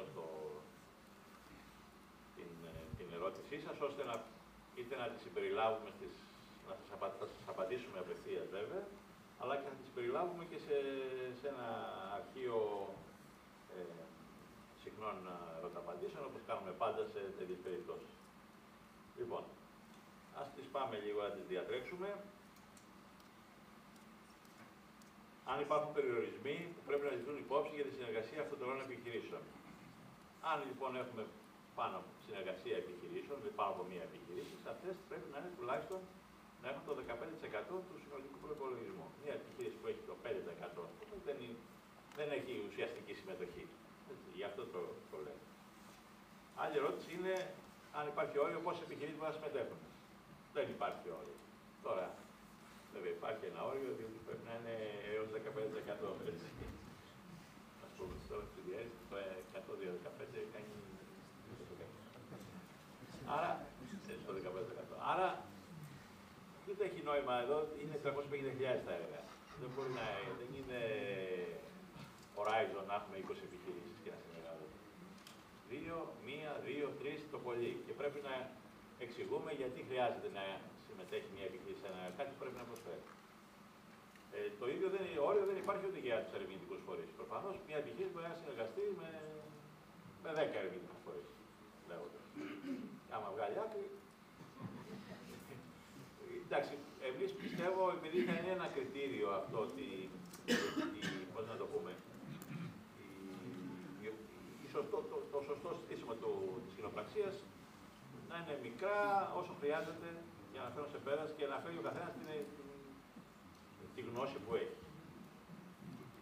Το ίδιο απαντάει και τρίτη ερώτηση, πόσοι πρέπει να είναι. Λοιπόν, με τα πανεπιστήμια, το είπε και ο Νίκος προηγουμένως, τα πανεπιστήμια είναι ισότιμη τέλη. Δεν υπάρχει ο όρος υπεργολάβος πλέον, γιατί δεν υπάρχει κατηγορία δαπάνης υπεργολαβίας. Τώρα, αν θέλει μια επιχείρηση να πει, εγώ θα πάρω δάνεια εμπειρία γιατί θα προσλάβω τον τάδε υπεργολάβο και θα τον πληρώσω από την τσέπη μου ή από το 40% κτλ. Εντάξει, και αυτό είναι θεωρητικά γίνεται, αλλά δεν μας ενδιαφέρει. Εάν το πει, θα πρέπει να το τεκμηριώσει με μια συγκεκριμένη σύμβαση ή ένα προσύμβασμα, ώστε να έχει τα πλεονεκτήματα. Αν μπορεί κάποιος φορέας να είναι εκτός περιφέρειας. Το είπε και ο Νίκος πριν. Καταρχήν για τους ερευνητικούς φορείς δεν υπάρχει περιορισμός. Είναι ελεύθερη επιλογή των επιχειρήσεων να επιλέξουν τον ερευνητικό φορέα που επιθυμούν σε όλη την Ελλάδα. Θα πρέπει όμως οι επιχειρήσεις να δραστηριοποιούνται ή να δραστηριοποιηθούν πριν την πρώτη καταβολή της ενίσχυσης στη Δυτική Ελλάδα. Και όλα τις δαπάνες θα τις κάνουν στη Δυτική Ελλάδα. Δραστηριοποιούμε σημαίνει ότι δεν περνάω από εδώ κάθε μια φορά το μήνα και ξέρω κάποια φορά. Πρέπει να έχουμε υποκατάστημα λειτουργών με προσωπικό και προφανώς το προσωπικό που θα απασχολήσει πρέπει να είναι στο υποκατάστημα στη Δυτική Ελλάδα. Για να κάνει και τις δαπάνες στη Δυτική Ελλάδα. Λοιπόν, τώρα εδώ είναι το άλλο θέμα με τον κύκλο εργασιών.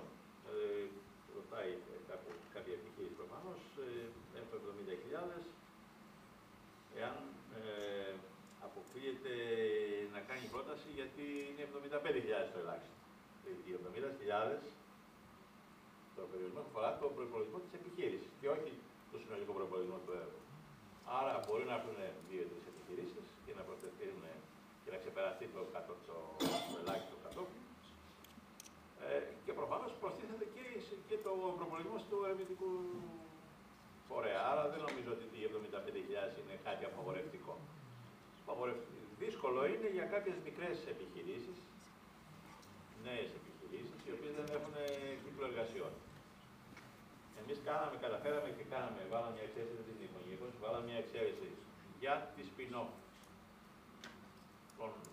των πανεπιστημίων μας που είναι στη Δυτική Ελλάδα, πανεπιστημίο ή ερευνητικού Ινστιτούτου.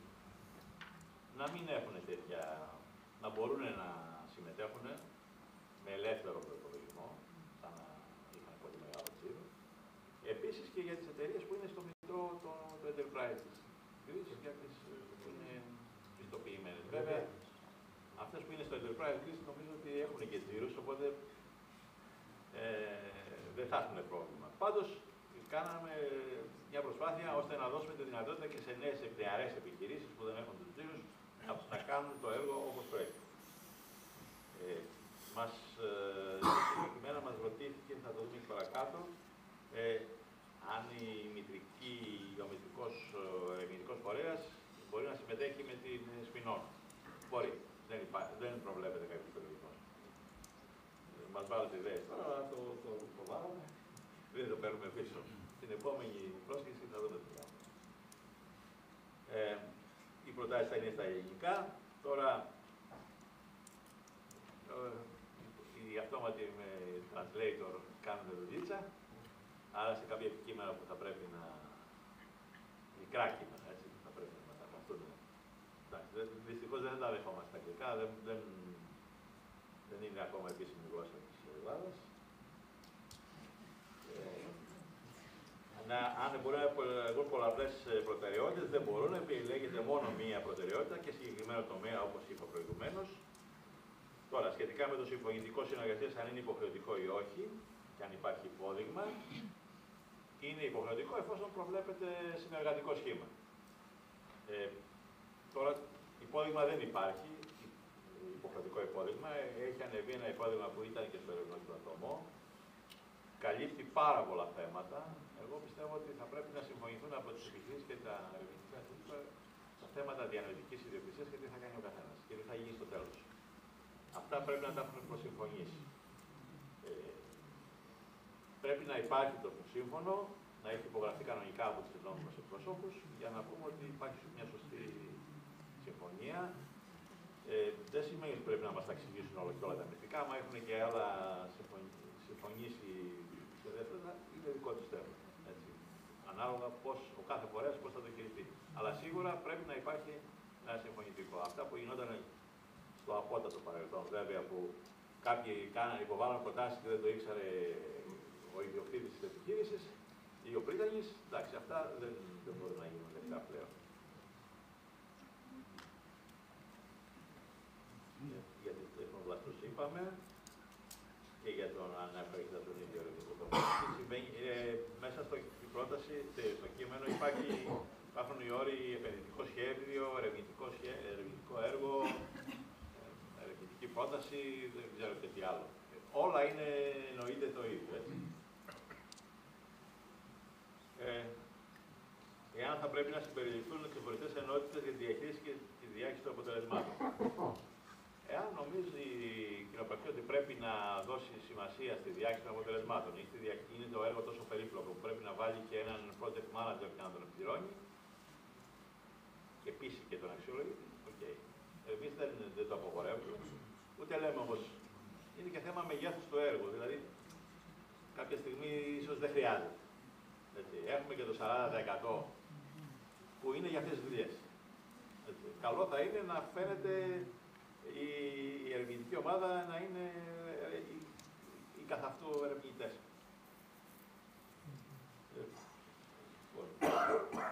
Αυτό Το άλλο είναι με τα 45 σελίδες για το δεύτερο μέρος της πρότασης. Το είπαμε ότι δεν υπάρχει πρότυπο, αλλά θα πρέπει να καλύπτονται όλα τα θέματα και να τεκμηριώνεται η βαθμολογία της πρότασης για να βοηθάμε τον αξιολογητή. Μπορώ να σας ευχαριστήσω και πάλι και είμαστε ανοιχτοί για τις ερωτήσεις σας. Και εδώ είναι πάλι η ιστοσελίδα και με το QR code. Θα προχωρήσω κάποιος θέλει ένα μικρόφωνο. Έχουμε 2 μικρόφωνα μάλλον. Ποιος θέλει να ρωτήσει? Εγώ να κάνω μια ερώτηση. Ερευνητική φορείς εκτός Ελλάδος επιτρέπεται?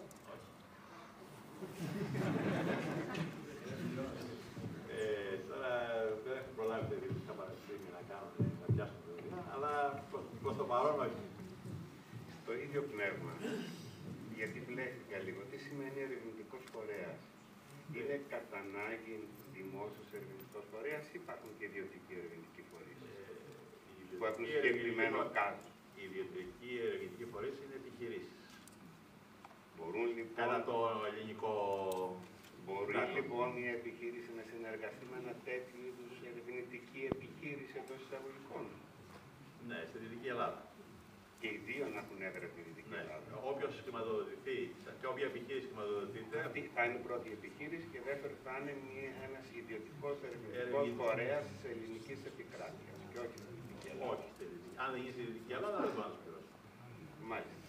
Άρα μιλάμε για δημόσιους ερευνητικούς φορείς. Ναι. Ευχαριστώ. Δημόσιους που ανήκουν, που έχουν αναγνωριστεί από το Υπουργείο Παιδείας κλπ. Και έρευνες. Αυτοί που είναι σε αυτό το σύστημα. Είναι ιδιωτική εταιρεία, επιχείρηση που κάνει έρευνα. Εγώ ήθελα να ρωτήσω στα ερευνάκια των συμφωνητικό. Είχε ένα θέμα γιατί υπήρχε μια δυσκολία γιατί υπήρχε ένας περιορισμός αν δεν μπορούσαν να απορροφηθούν τα χρήματα από τις επιχειρήσεις, έτσι όπως είχε δηλωθεί αρχικά το work plan, μετά υπήρχε ένα απέναντι και για το υπόλοιπο εταιρικό σχήμα. Αυτό θα έχουμε κάποιο περιορισμό σε αυτή την πρόσκληση? Δεν το γράφουμε στην πρόσκληση. Το έχουμε αντιμετωπίσει. Το λέω γιατί αυτή είναι η δυσκολία μας στα συμφωνητικά με τα πανεπιστήμια. Θα πρέπει, είναι όντως, γιατί κάνει το πανεπιστήμιο αν η εταιρεία κοιτάει τα άστρα. Ακριβώς. Ή δεν συμμετέχει ή και το ανάποδο. Ναι. Αν γίνει, καταρχήν η επιχείρηση, αν το πανεπιστήμιο δεν κάνει τη δουλειά του, το απολύει και αλλάζει εταίρο. Γιατί έχει δικαίωμα, προβλέπεται η διαδικασία καταρχήν αλλαγή εταίρου. 3 επιχειρήσεις, θα είναι μεταξύ τους. Γι' αυτό είναι τα συμφωνητικά.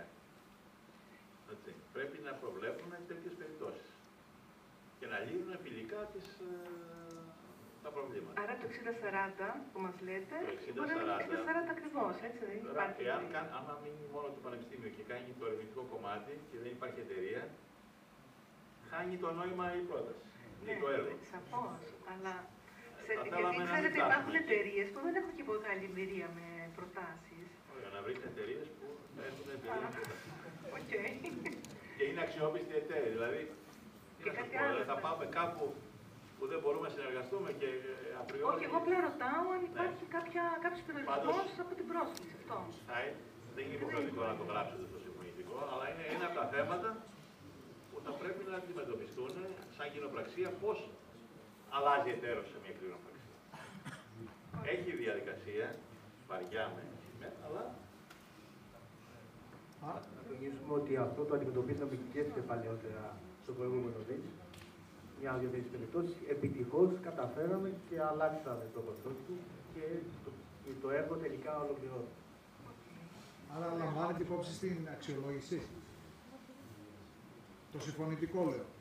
Αν λύνει τέτοια θέματα. Πρέπει να υπάρχει συμφωνητικό. Τώρα, εάν έχει και τέτοιο θέμα, δεν θα πούμε. Να δούμε την ποιότητα του συμφωνητικού. Να ρωτήσω κάτι ακόμα.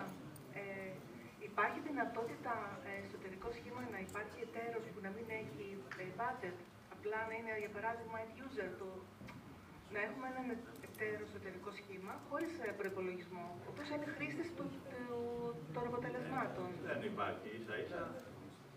Όπως γι' αυτό, ας πούμε, υπάρχει και το κομμάτι των δημόσιων επιχειρήσεων με τον περιορισμό του 5%. Δηλαδή, θεωρούμε ότι μια μεγάλη δημόσια επιχείρηση θα μπορούσε να είναι ένας πολύ καλός χρήστης μιας τεχνολογίας που θα αναπτυχθεί και να είναι ένας πρώτος πελάτης. Γι' αυτό μπαίνουν αυτοί. Όπως και αυτό που λέμε μια μεγάλη επιχείρηση. Αλλά να μην είναι επιδοτούμενη, να μην είναι από τη Δυτική Ελλάδα. Να μην κάνει τα πάνε. Όχι, να είναι στη Δυτική Ελλάδα, να έχει έδρα στη Δυτική Ελλάδα, απλά. Μπορεί να πει λοιπόν, γιατί με ένα μικρό προϋπολογισμό πάνω από 15%. Γιατί να μην πει και να συμβάλλει στις προδιαγραφές και στην γιατί δεν μπορεί να έχει μισθοδοσία, γιατί είναι από εθελοντές. Δεν είναι. Είναι από εθελοντές. Δεν πληρώνονται οι άνθρωποι.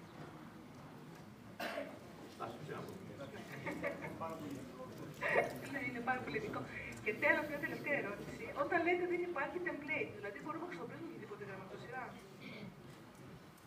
Γιατί στα 5 σελίδες με το δεκάρια... Σε επιστημονικές εργασίες θα βάλω και περιθώριο.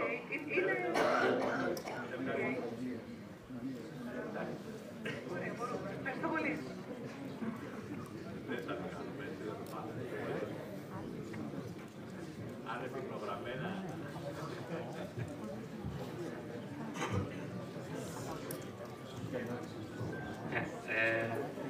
Δεν είχα σκοπό να το ρωτήσω, αλλά ήρθε το μικρόφωνο, οπότε είπα να το αρπάξω. Είπαμε ότι και στα προηγούμενα προγράμματα ένας στόχος ήταν η ενίσχυση και του ερευνητικού δυναμικού της περιφέρειας. Αυτό πώς επιτυγχάνεται όταν δεν προβλέπεται και μια πρημοδότηση των φορέων έρευνας που δραστηριοποιούνται στη Δυτική Ελλάδα, αλλά οποιοδήποτε φορέας έρευνας, πανεπιστήμιο, ερευνητικό Ινστιτούτο, από οπουδήποτε μπορεί να συμμετέχει στις συμπράξεις. Και δεν μιλάω για αποκλεισμό, αλλά μιλάω πιθανώς για μια πρημοδότηση των τοπικών συνεργειών.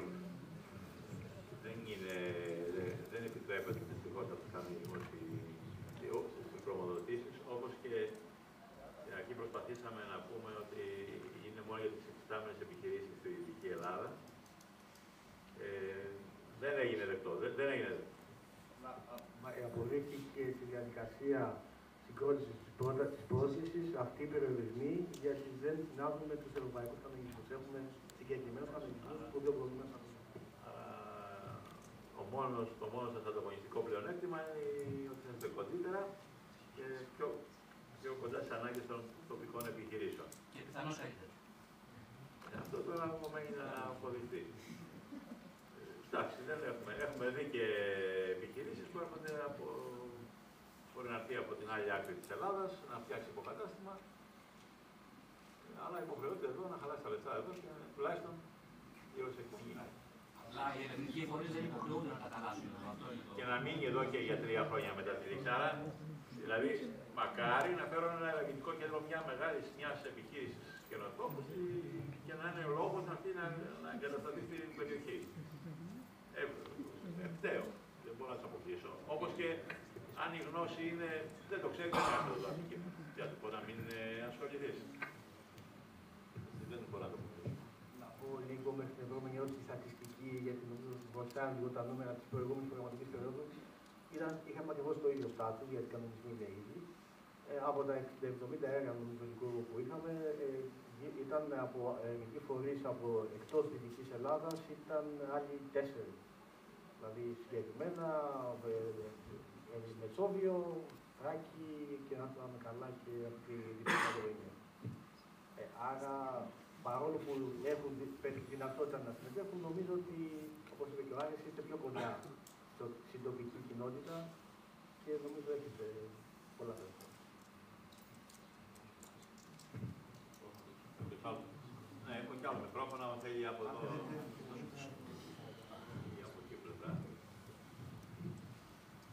Κάτι που με μπέρδεψε σε μια διαφάνεια πριν όσον αφορά το χαμηλότερο τζίρο των επιχειρήσεων. Είπαμε ότι μια εταιρεία με 70.000 τζίρο θεωρητικά πρέπει να βρει και κάποιον άλλον για να τα 75. Και εκεί ακούστηκε και διορθώστε με, έτσι το κατάλαβα εγώ, διορθώστε με αν ισχύει το budget, η πρόταση το πάνω ταβάνι των 350.000 αφορά την επιχείρηση. Όχι, όλο το. όλο το έργο. Όλη την κοινοπραξία. Όλη την κοινοπραξία. Άρα δεν μπορεί να υποβληθεί έργο πάνω από 350.000, άσχετα αν μπορεί η επιχείρηση να το... Μπορεί, αλλά δεν θα χρηματοδοτηθεί. Και οκ. θα είναι υποχρεωμένοι να κάνουν τις δαπάνες. Και τις παρακολουθούμε. Αυτό. Έτσι γίνεται συνήθως Και κάτι άλλο τεχνικό. Η πλήρης χρήση που λέτε σημαίνει 1η Πρώτου 31 Δωδεκάτου. 1η Πρώτου 31 Δωδεκάτου. Δεν σημαίνει κάποια εταιρεία που ιδρύθηκε 5 Γενάρη δεν έχει πλήρη. Δυστυχώς όχι, δεν το βγάζει. Δεν ξέρω τι γίνεται. Έχει υπερδωδεκάνη και... Δεν υπάρχει πια υπερδωδεκάνη. Πάντως, να ψάνει η κρίση, ξεκινάμε, μερικές κρίσεις Αγίου τελειώνουν 30 Ιουνίου. Τώρα αυτά... Δοκιμαστική που κάναμε στείνοντας την πρόσκληση, τα στοιχεία αυτά τα τραβάει μέσα από την ΑΔ της επιχείρησης και αυτό μας κάνει τον έλεγχο και σου βγάζει στο δίπλα ότι έχει κλεισμένη τη μία ή στο ό,τι απαιτεί η πρόσκληση. Φορολογικά κλεισμένη μία είναι μία φορολογικά κλεισμένη, όχι μία πλήρης. Γι' αυτό το θέλει. Για πλήρη. Για πλήρη τελικά ή για φορολογικά κλεισμένη. Πλήρη.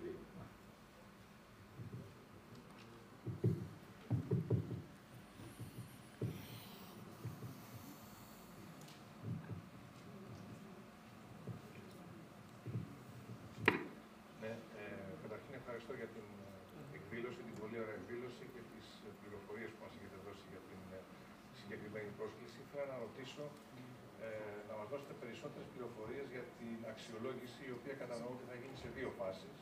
Η πρώτη θα αφορά το τυπικό σκέλος και η δεύτερη την αξιολόγηση του φυσικού αντικειμένου. Από ποιους θα γίνει η αξιολόγηση, ειδικά του φυσικού αντικειμένου και πόσο περίπου χρονικό διάστημα έχετε πλανάρει για αυτή τη διαδικασία.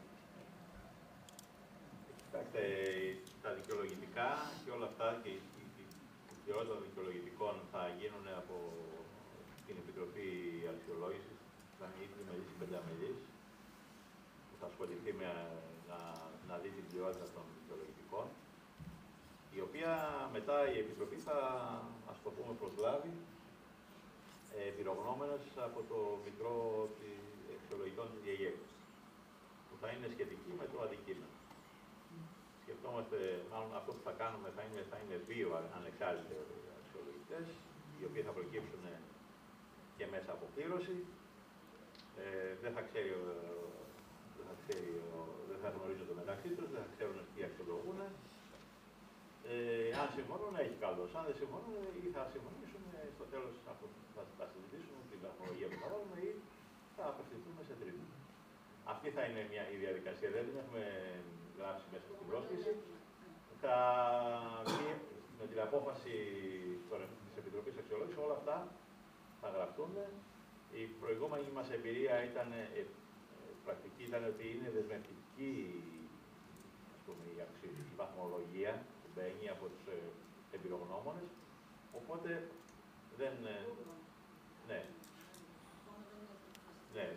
θα είναι μια διαδικασία πάντως που θα είναι έτσι ξεκάθαρη, θα είναι δημοσιευμένη στην απόφαση ορισμού της Επιτροπής Αξιολόγησης.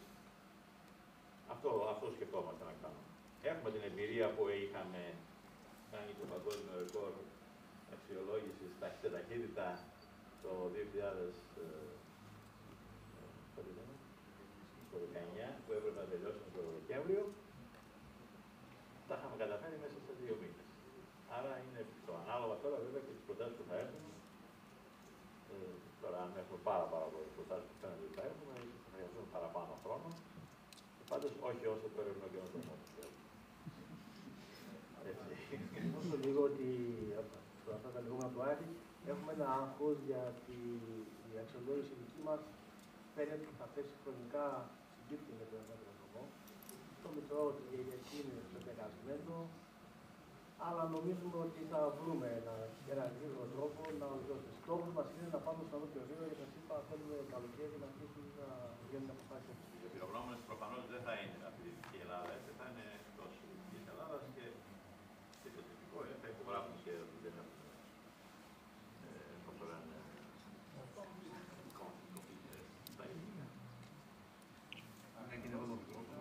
τώρα, εδώ γιατί με το μικρόφωνο για να ακούγεται και στο βίντεο να γράφετε το δυνατόν.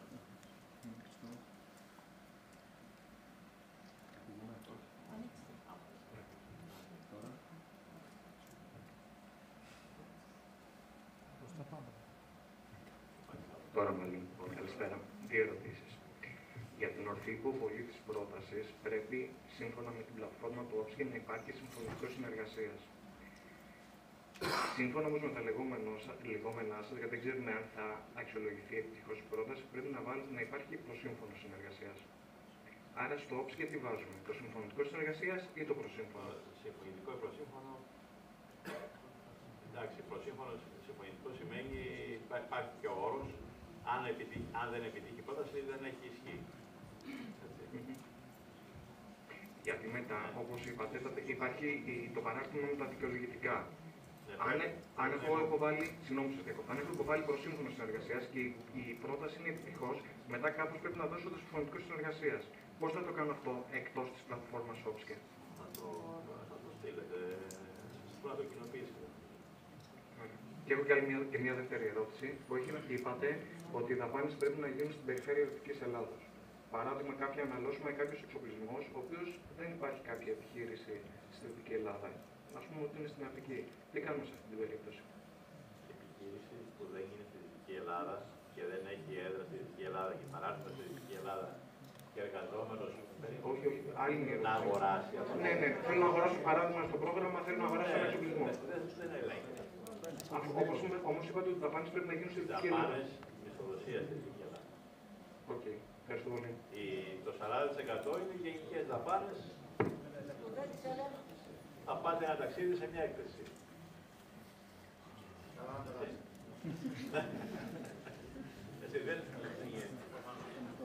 Δεν είναι αλλά θα πρέπει να εξηγήσετε, συγγνώμη σε αυτό, θα πρέπει να εξηγήσετε τι θα τις κάνετε. Να ξέρετε, θα καλύψω αυτό και αυτό. Πρέπει να το πείτε στην πρότασή σας. Δεν πρέπει να πείτε ότι θα κάνετε μελέτες σκοπιμότητας. Και αυτό γιατί οι μελέτες σκοπιμότητας χρηματοδοτούνται κατά τον κανονισμό με 50% και όχι με 75% που θα πάτε. Άρα, προσοχή να μην αναφερθεί η λέξη μελέτη σκοπιμότητας μέσα στα... Ναι, αν τις πείτε κάπως αλλιώς. Πολύ καλύτερα.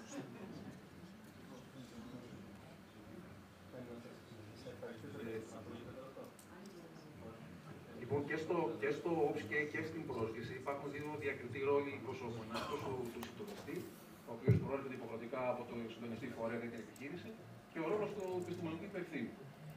Και ο Στομόπουλος πριν από λίγο ανέφερε ότι παραδοσιακά συνήθως ο επιστημονικός υπεύθυνος προέρχεται από τον ερευνητικό φορέα ή μπορεί να προέρχεται από οπουδήποτε. Έχω την εντύπωση ότι στην πρόσκληση όμως το απαιτείται να είναι και από την επιχείρηση. Το λέμε να είναι από την επιχείρηση. Γιατί αυτή η πρωτοτύπη? Εντάξει, περιμένουμε ότι στην επιχείρηση υπάρχει ένας σχετικός επιστήμονας στην ερευνητική του ομάδα. Μπορεί να... Εντάξει, τώρα ποιος θα κάνει το επιστημονικό management.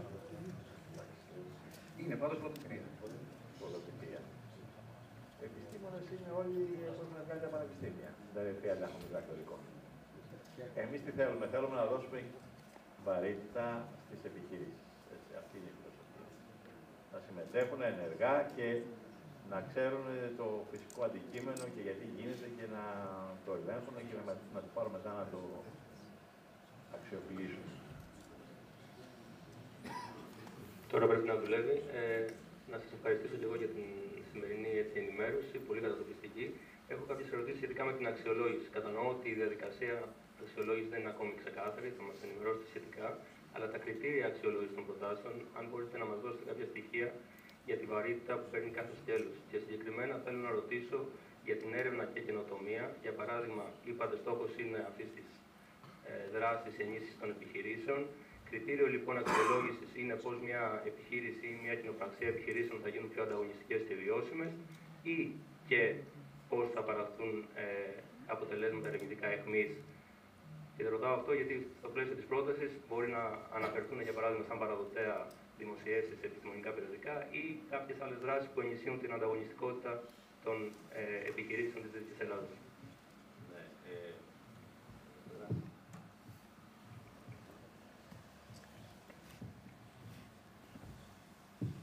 Υπάρχει παράρτημα με τα κριτήρια, την πρόσκληση που υπάρχει και από το βαρύτητα που υπάρχει και πώς προκύπτει να βαθμολογείται ένα υποκριτήριο, παίρνει ένα βαθμό. Υπάρχουν επιμέρους ομάδες, βγαίνει ένας επιμέρους βαθμός της ομάδας και εκεί υπάρχουν συλλογικές βαρύτητες. Δεν έχω ετοιμάσει κάποιο παράδειγμα τώρα, νομίζω όμως είναι συγκεκριμένο πώς βγαίνει η βαθμολογία. Εκείνο που, όπως σας είπα και για το αναλυτική πρόταση που μιλάμε, το παράρτημα 2, που ζητάμε να υποβάλλετε, εκεί θα πρέπει να εξηγήσετε και να τεκμηριώσετε γιατί θα πρέπει να πάρετε ένα καλό βαθμό. Έτσι, να δώσετε όλα τα στοιχεία που χρειάζεται ο αξιολογητής. Είναι δικό σας θέμα, να το ελπίσετε. Σαν να κάνετε ένα πίτσι. Έτσι, να τον δείτε σαν... Αλλιώς θα πεις έναν ερευνητή, αλλιώς θα πεις έναν επιχειρηματία. Αυτό είναι το... Δεν μπορώ να σας πω ποιος θα είναι ο αξιολογητής. Πάντως εμείς θα κοιτάξουμε να έχουμε για τα δύο περιβάλλοντα, και ακαδημαϊκό και επιχειρηματικό. Και ιδιωτικό τομέα. Καλησπέρα. Ευχαριστούμε πάρα πολύ για την ενημέρωση. Ένα ερώτημα που θα κάνω. Ακούστηκε πριν ότι εφόσον υπάρχει παρόμοιο έργο στο ερευνό καινοτομό, δεν θα είναι επιλέξιμη η πρόταση. Το ίδιο φυσικό αντικείμενο. Να προσέξετε να μην επικαλύπτεστε. Επειδή δεν γνωρίζουμε ακόμα το τι έχει υποβληθεί στο ερευνό καινοτομό, δεν ξέρω κατά πόσο θα... Δεν ξέρει η επιχείρηση, δεν ξέρει ο ρηγιστός. Όχι. Για άλλη επιχείρηση εννοώ. Αν έχει υποβληθεί παρόμοια από τη συγκεκριμένη μιλάτε. Εγώ δεν κατάλαβα. Επιτρέπεται και παράλληλη έρευνα.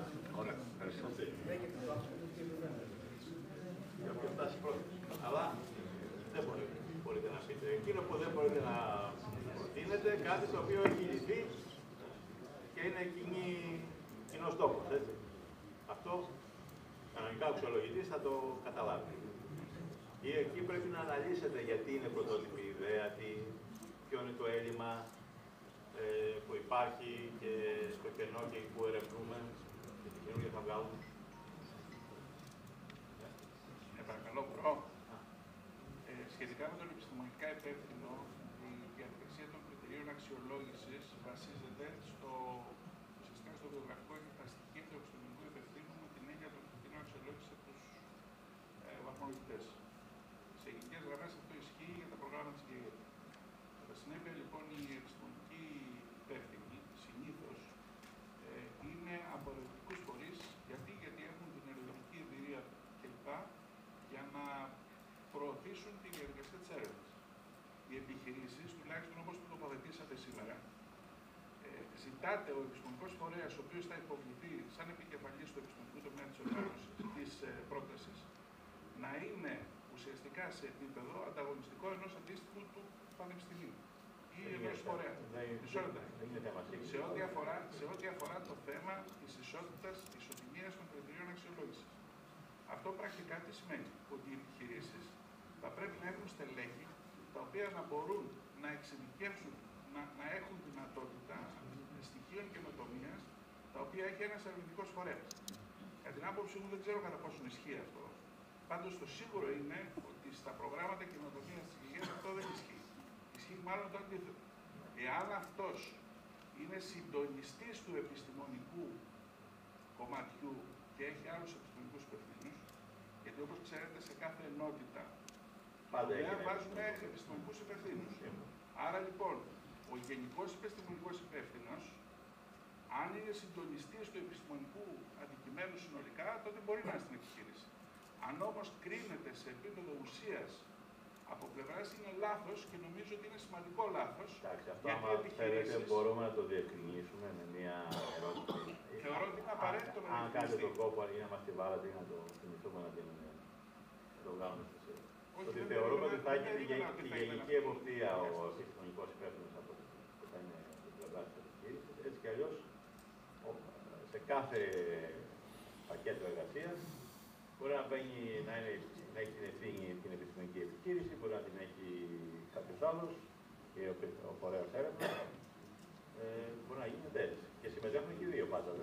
Συμφωνώ, αλλά είπατε ότι ο επιστημονικός υπεύθυνος πρέπει να είναι από την επιχείρηση. Ναι, πρέπει να έχει κάποια ερευνητική ομάδα της επιχείρησης να μπορεί να ανταποκρίνεται στο αντικείμενο.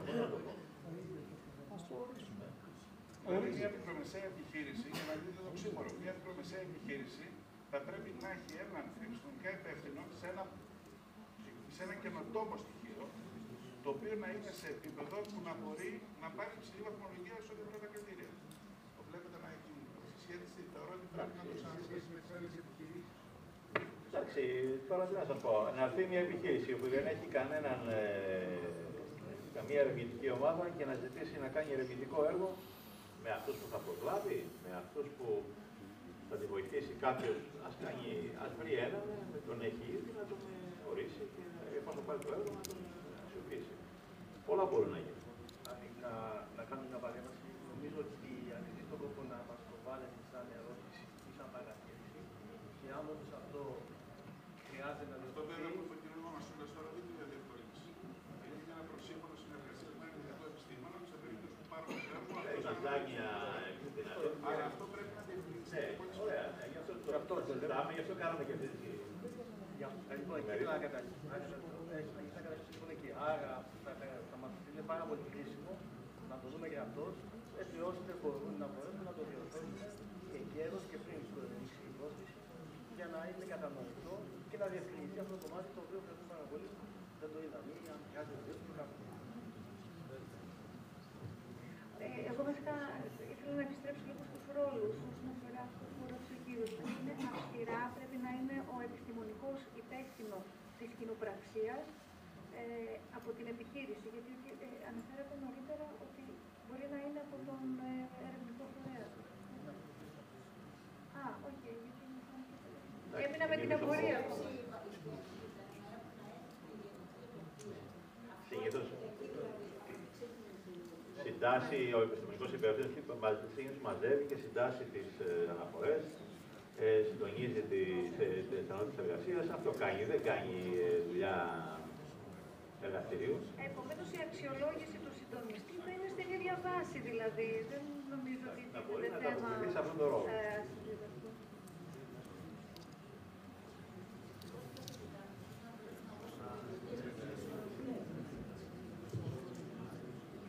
Καλησπέρα, ευχαριστούμε για την ενημέρωση.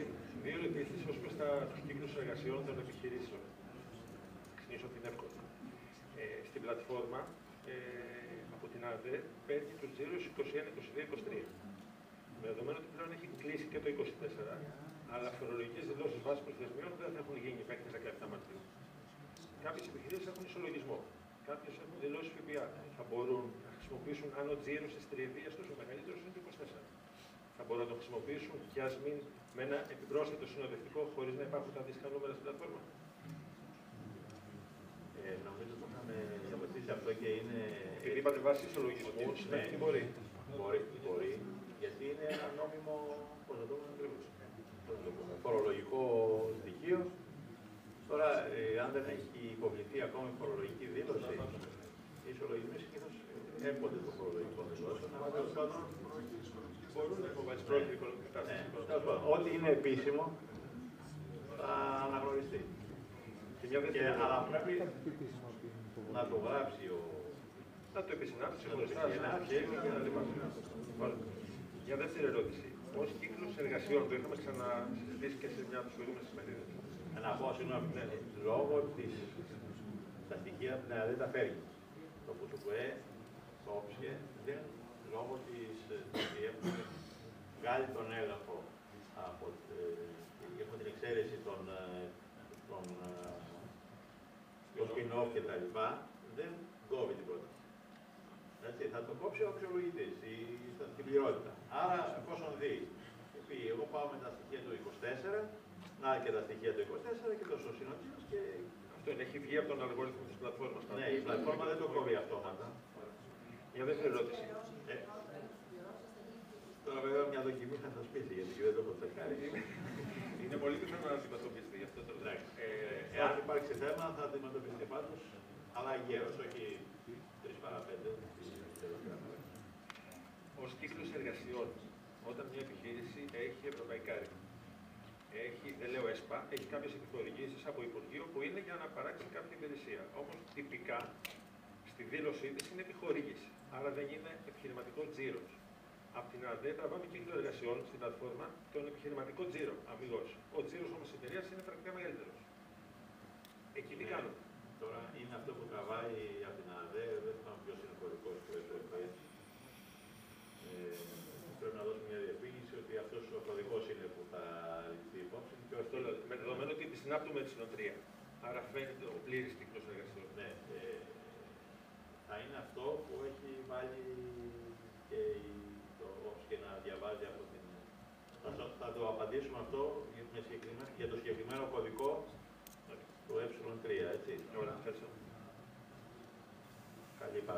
Καλή παρατήρηση, ευχαριστώ. Ναι, απλά να το λύσουμε Άρη, θα το βάλουμε αυτό και σαν ερώτημα και να δούμε αν όντως μπορούμε, ανεβάζοντας τα επιπλέον στοιχεία που έχει η εταιρεία και ουσιαστικά αποδεικνύουμε ότι έχει μεγαλύτερο οικονομικό δυναμικό, να είναι στοιχείο αξιολόγηση το οποίο θα το λάβει με την πρόοδο.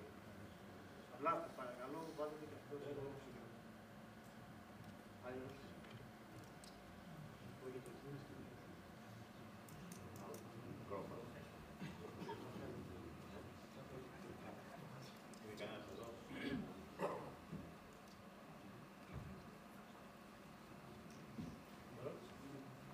Στην περίπτωση που συμμετέχει στην κοινοπραξία ένας ερευνητικός φορέας, ο οποίος είναι εκτός των ορίων της περιφέρειας της Δυτικής Ελλάδας, με ερευνητική και εργαστηριακό εξοπλισμό που είναι και αυτός εκτός περιφέρειας, υπάρχει δυνατότητα να προσλάβει προσωπικό για την υλοποίηση τουλάχιστον μέρους του ερευνητικού έργου εκτός της περιφέρειας. Είπαμε δεν υπάρχει ορισμός για τις δαπάνες των είπατε ότι οι δαπάνες της μισθοδοσίας είναι αποκλειστικά εκτός.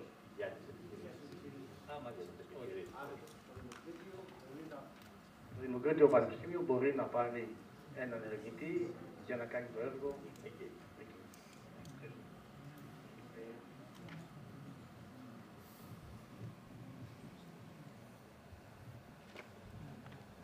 Καλησπέρα. Θα ήθελα να θέσω ένα ερώτημα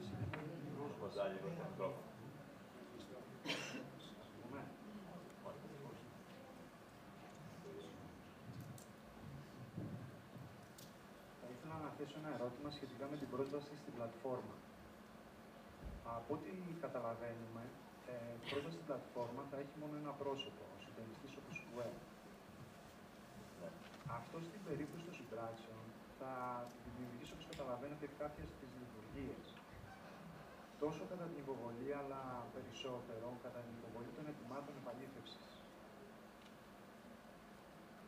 Σε αντίθεση, τα ερευνό καινοτομό, σε αντίθεση με αυτή την προσέγγιση, τα ερευνό καινοτομό είχαν έναν υπεύθυνο έργου για κάθε φορέα, ο οποίος είχε πρόσβαση στην πλατφόρμα, και ο συντονιστής φορέας μπορούσε να έχει και υπεύθυνο έργου, αλλά και το συντονιστικό του ΣΚΟΕ με πρόσβαση στην πλατφόρμα. Το οποίο, όπως καταλαβαίνετε, διευκολύνει και την υποβολή, αλλά περισσότερο και την υποβολή των ετοιμάτων επαλήθευσης. Θυμάμαι τώρα πώς το έχουν υλοποιήσει, να σας πω την αλήθεια, γιατί δεν το έχω δοκιμάσει. Μια δοκιμή που κάναμε σε δύο τυχαία παραδείγματα δεν μας δημιούργησε πρόβλημα και το λέω γιατί ακολουθήσαμε το ίδιο τρόπο με το οποίο δούλευε το ερευνό καινοτομό. Δηλαδή είχαμε ακριβώς το ίδιο στήσιμο ως προς τους υπευθύνους και από την επιχείρηση και από το πανεπιστήμιο. Τονίζω ότι όμως ήμασταν μια demo πρόταση με ένα αφημί επιχείρησης, με ένα αφημί πανεπιστημίου κλπ. Δηλαδή στήσαμε έτσι μια τέτοια πρόταση και δεν θυμάμαι να... Είχατε διαφάνεια. Πώς είναι? Είχατε διαφάνεια για αυτή τη διαφάνεια. Υπάρχει υπεύθυνο software. Ναι, υπάρχει, αλλά να δούμε και τη λειτουργικότητα. Αυτό λέω ότι... Δεν ξέρω όμως αν μπορούν, αν τους πρέπει να ανοίγει συγκεκριμένα παράθυρα για κάθε φορέα να συμπληρώσει τους προϋποθέσεις. Νομίζω είναι μια ενιαία. Δηλαδή αυτό που συμπληρώνει οικονομικά του έργου ή τις ενότητες εργασίας ένα θα συμπληρώνει. Όχι. Θα δοκιμάσουμε τώρα με... Πάντως, συμφωνώ με τον κύριο Τσούμπελη, ήταν ακριβώς φαντερινό και το τομό και δούλεψε το... Τώρα, αν δείτε κάτι το οποίο εσείς δουλεύοντας, βρείτε κάποιο ιδιαίτερο πρόβλημα ή κάτι δεν δουλεύει, είμαστε εδώ για να το δούμε και αν δεν μπορούμε εμείς για το του Όψκε, να μιλήσουμε με το help desk του Όψκε και να το λύσουμε.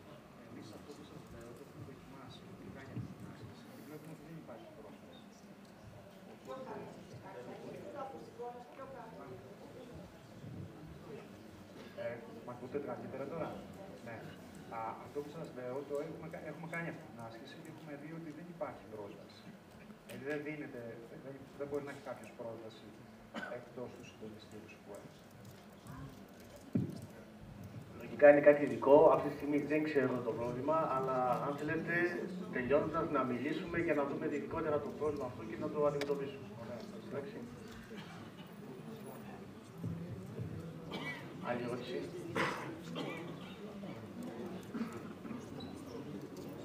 Ναι. Ίσως να υπάρχει στην προκήρυξη, μην το έχω δει. Στο ερευνό καινοτομό δεν μπορούσε να βάλει ενότητα εργασία ούτε διάχυση, δημοσιότητα, ούτε διαχείριση. Ισχύει το ίδιο? Δεν θεωρούνται ενότητες που χρηματοδοτούνται να συζητήσουμε ευθέως για διάχυση και για διαχείριση του έργου? Στο ερευνό καινοτομό δεν μπορούσε. Το βαφτίζαμε διαφορετικά. Ρωτάω αν τέτοιες ενότητες θα μπορούν να επιτρέπονται ή όχι. Το έχει απαγορεύσει. Ναι. Δεν υπήρχε ούτε μπορούσε να αφιερώσει άτομο σε δημοσιότητα, ανθρωπομήνες, ούτε ενότητα εργασίας για διαχείριση. Δεν το έχουμε απαγορεύσει. Όμως, ευχαριστώ. Το συζητήσαμε και προηγουμένως. Είπαμε είναι μικρά τα έργα, και έχουμε και το 40% το οποίο μπορεί να διατεθεί για δημοσιότητες και τέτοιες. Ναι, άρα πρέπει να αφιερώσει μισθοδοσία για ενότητα εργασίας σε δημοσιογράφο. Ναι. Αλλά να το δούμε και αυτό μαζί με το άλλο και με το Όψη και να δούμε αν όντως υπάρχει τέτοιο και να τον επέμβουμε να το λύσουμε.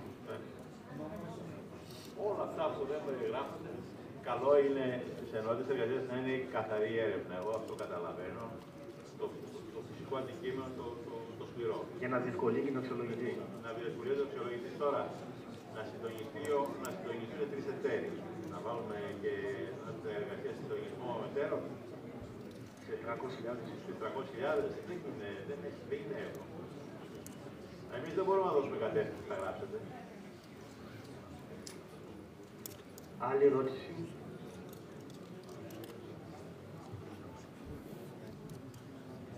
Επειδή συζητάμε για το Όψκε και επειδή ήταν πάρα πολύ δύσχριστο, όσοι τουλάχιστον υπέβαλαν την πρόσκληση τελευταία του ερευνό καινοτομό, πέρα από το ζήτημα της ταυτόχρονης πρόσβασης, που στο ερευνό καινοτομό επιτρεπόταν, αλλά δεν μπορούσαν δύο χρήστες ταυτόχρονα να εργάζονται και να σώζουν την εργασία τους.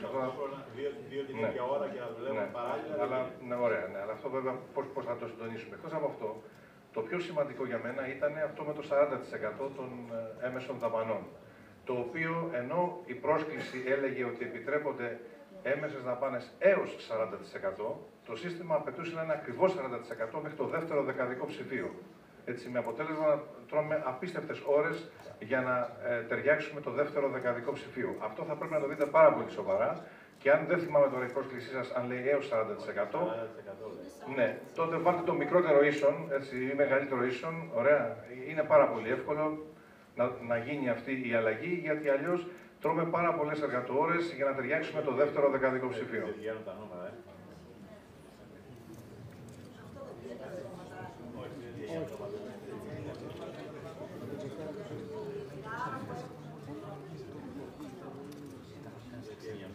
Η αλήθεια είναι δηλώνεις ότι έχω 50.000. Άμα έχει 50 ένα καθαρό νούμερο, θα σου βγει... Να το δούμε αυτό. Ναι. να το βάλουμε στα θέμα, να μην έχουμε καθυστερήσεις για... Καλησπέρα και από μένα. Περιμένω αρκετή ώρα, δεν μου γίνει σαφές. Ερευνητικοί φορείς εκτός των πανεπιστημίων, ποιους εννοούμε? Υπάρχουν αναγνωρισμένα ερευνητικά ιδρύματα. Βοηθήστε μας λίγο για το θεσμικό σας καθεστώς εδώ από τα ερευνητικά ιδρύματα. Είτε η αιχμή Ινδής, δόξα τω Θεώ, είναι πάνω. Είναι τα ερευνητικά κέντρα του Υπουργείου Παιδείας, δεν είστε τώρα? Υπουργείο Ανάπτυξης. Γιατί αλλάζετε καθεστώς. Εκείνο στα Υπουργείο Ανάπτυξης. Δεν ξέρω, να το εξηγήσω ο κύριος Στήλιος, γιατί θα ξέρει πιο καλά. Στην περιοχή μας είναι το Ινστιτούτο Βιομηχανικών Συστημάτων, το Ινστιτούτο το ΙΕΧΜΗ, Χημικών Διεργασιών, το ΙΤΙΕ Διόφατος. Όχι, θέλω να πω, είναι ο Δημόκριτος. Είναι στην εκτός συνολικά, είναι ο Δημόκριτος, το Ερευνητικό Κέντρο Αθηνά. Είναι αναγνωρισμένα από το Υπουργείο Ανάπτυξης. Υπάρχει ένα αντίστοιχο άρθρο, 13 άρθρο, που περιγράφει τους ερευνητικούς φορείς, ερευνητικούς τεχνολογικούς φορείς, που είναι κάτω από τη Γενική Γραμματεία Έρευνας και Καινοτομίας του Υπουργείου Ανάπτυξης. Μιλάμε μόνο για δημοσίο. Αναφέρθηκε ρητά ότι οτιδήποτε άλλο είναι επιχείρηση. Ναι, αλλά σε αυτή την περίπτωση μπορούμε να έχουμε δύο επιχειρήσεις. Μία με ερευνητικό χαρακτήρα και μία κλασική. Ναι, μπορεί. Μπορεί μία επιχείρηση να κάνει ένα κομμάτι και η άλλη θα κάνει το άλλο κομμάτι. Να πει, η εταιρεία μηχανικών κάνει μια έρευνα ή σχεδιάζει ένα προϊόν. Αυτό. Ναι.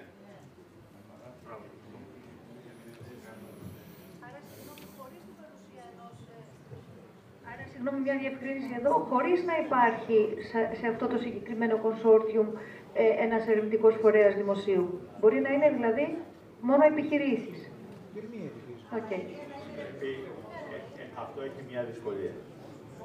Όχι δυσκολία, ένα λεπτό σημείο. Πρέπει να πείσει ότι η ερευνητική ομάδα που έχει και τα... Τώρα μου έρθει κάποιος που έχει 20 διδακτορικά και ένα εργαστήριο, μερικές εταιρείες μπορεί να έχουν καλύτερα εργαστήρια από τις ερευνητικές φορές και μεγαλύτερες εμπειρίες. Πείθει και κάνει το ελληνικό κομμάτι μόνο. Και θα πρέπει να πείσει τον αξιολογητή. Ωραία. Και ο προϋπολογισμός εκεί πώς χωρίζεται? Αυτός ο ερευνητικός φορέας, η επιχείρηση δηλαδή που θα είναι ερευνητικός φορέας. Θα πάρει όλο το έργο. Α, οκ. Το 40% θα το πάρει αυτός. Δεν υπάρχει το 40% εκεί. Ο όρος του 40% είναι ότι οι δημόσιοι ερευνητικοί φορείς, να το πούμε έτσι, μπορούν να έχουν έως το 40% των προπολογισμών. Μπορεί να έχουν το 20%. Ωραία, ευχαριστώ.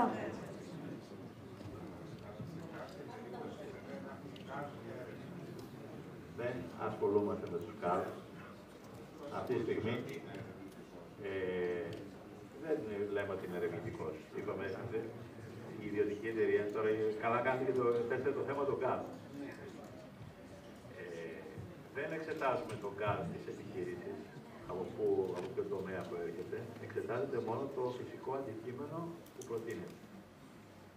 Μπορεί να είναι αγροδιατροφή και να το προτείνει μια εταιρεία πληροφορικής. Έτσι, δεν γίνεται. Ή μπορεί να είναι κάτι άλλο. Να είναι μια εταιρεία που παράγει χρώματα και να κάνει για τον τουρισμό. Έχει ένα αντικείμενο που αφορά τον τουρισμό. Δεν πάει να πει επειδή είναι κατασκευή χρωμάτων μπορεί να κάνει μόνο για τη μεταποίηση ή για τα υλικά. Άρα η ΚΑΔ είναι κάτι το οποίο δεν μας ενδιαφέρει. Μας ενδιαφέρει ο πίνακας που σας έδειξα με την περιγραφή του ερευνητικού αντικειμένου. Υπάρχουν νομίζω 450 σειρές, πόσες είναι στην εθνική στρατηγική. Εμείς έχουμε διαλέξει λίγο λιγότερες. Είναι όμως κάποια 350. Έχετε να διαλέξετε τα πάντα. Συγγνώμη, Καζιμίρο, αλλά το πρόγραμμα αναφέρεται ρητά για επιχειρήσεις σε συνεργασία με ερευνητικούς φορείς. Άρα, δυνητική. Είναι σίγουρο, δεν έχω διαβάσει, τα κριτήρια αξιολόγηση του έργου θα είναι θετικά αν υπάρχει αυτή η συνεργασία. Εάν αποδεικνύεται ότι... Για να αποδειχθεί, εκεί θέλω να καταλήξω. Ότι υπάρχει... Για να αποδειχθεί λοιπόν, σε αυτό που λέμε ερευνητικό κομμάτι, θα πρέπει να παράγεται κάποια έρευνα. Τυπικά πώς θα την αποδείξω? Τυπικά, όχι ουσιαστικά. Ουσιαστικά είναι εύκολο. Ότι εγώ είμαι ερευνητική επιχείρηση, να το πω έτσι. Γιατί υπάρχουν τέτοια πράγματα. Καθαρά στην έρευνα και όχι είναι σκέτο ερευνητικά. Για να το πόνους η συνεργασία. Όταν εφαρμόζεται η μεθοδολογία, τα παγωτέα, δεν είναι υποχρεωτικό να κάνει δημοσίευση μόνο ένας ακαδημαϊκός. Μπορεί να κάνει ένας ιδιώτης επιστημονική. Δεν είναι το ζητούμενο. Είναι ένα θέμα. Όχι, δεν υπάρχει. Ούτε έχουμε ενισχύει την πρόταση. Ούτε και την πρωτοτυπία της και ότι θα ψάξουμε κάτι καινούριο. Δεν θα πάμε σε κάτι που υπάρχει. Επίσης δεν έχουμε βάλει, αν είδατε και τα κριτήρια, έχουμε εξαλείψει το θέμα των πατεντών. Δεν έχουμε στόχο της πατέντες που είναι μια... Ειδικά και για τα έργα αυτά, του μεγέθους αυτού, τώρα να πούμε, θα βγάλει και πατέντα και μέσα σε 2 χρόνια θα βγει και πατέντα, δεν γίνονται αυτά τα πράγματα. Άρα είναι πολύ σημαντικό όμως να φέρει πατέντα μια επιχείρηση ή ένας ερευνητικός φορέας μέσα για να το συνεχίσει από εκεί και πάνω. Εκεί πατάς πάνω και επαρχολογείς.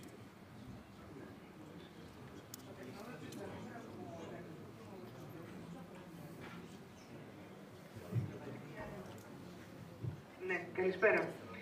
Το technology transfer από εταιρείες στο εξωτερικό, επειδή παίρνει 10% στα κριτήρια αξιολόγησης, πόσο αποδεικνύεται? Σχετικό συμφωνητικό που υπάρχει. Σύμβαση που έχουμε. Μισθή ή άμισθη? Άμα χαρίζει το αφεντικό τη γνώση, δεν μας πειράζει. Αλλά πρέπει να είναι κάτι το οποίο είναι συγκεκριμένο. Ναι, να το καταλάβει ο εξωτερικός ότι όντως υπάρχει μεταφορά τεχνολογίας δομημένη με κάποια διαδικασία. Καλησπέρα και από μένα. Αρχικά θα ήθελα 2 ερωτήσεις. Η πρώτη είναι, λέτε ότι ανάλογα το μέγεθος της επιχείρησης υπάρχει και ένα ποσοστό χρηματοδότησης, 80, 70, 65% ανάλογα είναι μικρή, μεσαία ή μεγάλη επιχείρηση.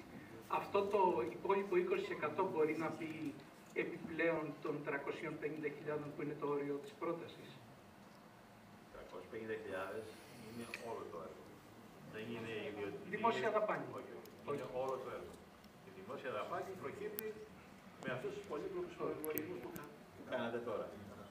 Εάν, ας πούμε, ο προϋπολογισμός της εταιρείας είναι 200.000 και δικαιούται να πάρει 60%, θα πάρει 120.000 δημόσια δαπάνη.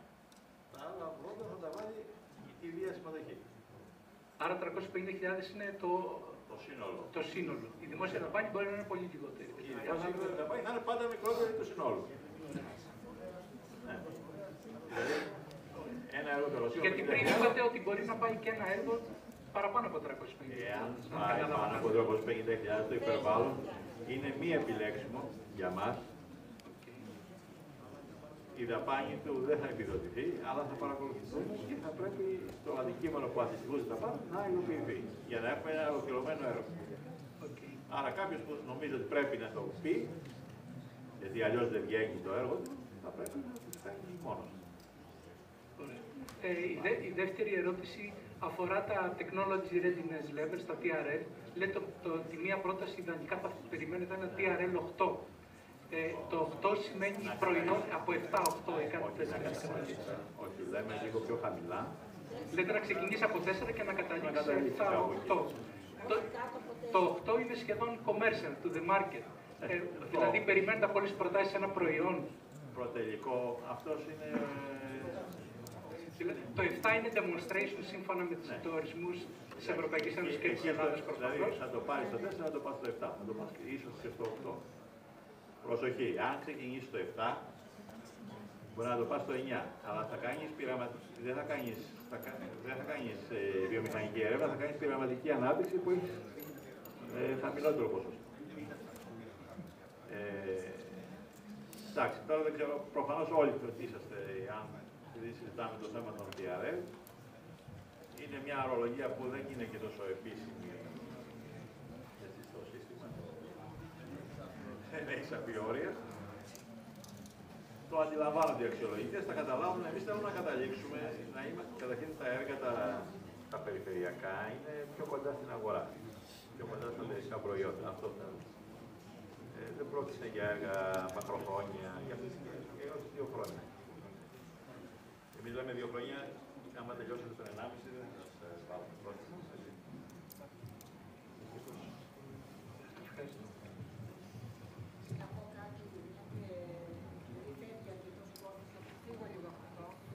Να πούμε ότι προγραμματίζουμε στην επόμενη αναθεώρηση, και μάλιστα αυτό το περιφερειάρχη να το πω, να δημιουργήσουμε ένα καινούριο άξονα στο πρόγραμμά μας, έναν άξονα που θα ακολουθήσει τον κανονισμό της Ευρωπαϊκής Ένωσης, τον STEP. Επομένως, προσανατολιζόμαστε να βάλουμε περίπου 10 εκατομμύρια ευρώ, 10-12, θα δούμε πώς θα μας βγει, ώστε να έχουμε και άλλες δράσεις στυλ ερευνό καινοτομό, αλλά θα είναι σε διαφορετικούς τομείς, θα σας πούνε ίσως τα παιδιά, οι συνάδελφοι εδώ. Σύμφωνα με τις οδηγίες της πρωτοβουλίας και του κανονισμού STEP της Ευρωπαϊκής Επιτροπής. Ήθελα να το πω, μου ήθελα να το πω, οπότε να το ξέρετε κιόλας. Θα ακολουθήσει ενημέρωση γι' αυτό, δεν αφορά όλο τον κόσμο. Αυτό που λέει και η Αφανανιώτη είναι ότι πια θα θεσμοθετούμε και κάνουμε πιο συγκεκριμένες τέτοιες δράσεις, οι οποίες θα μπουν κάτω από τη συγκεκριμένη χρηματοδοτική ομπρέλα. Άρα δεν θα είναι μια πρόσκληση εδώ και μια πρόσκληση εκεί, θα είναι ένας άξονας που θα έχει focus στην έρευνα και τεχνολογία σε συγκεκριμένους τομείς, που σημαίνει ότι αυτή η δουλειά θα γίνει πιο συστηματικά και με πιο οργανωμένο τρόπο, για μας τουλάχιστον διαχειριστικά. Είναι το επόμενο βήμα που θέλουμε να πάμε σαν Δυτική Ελλάδα.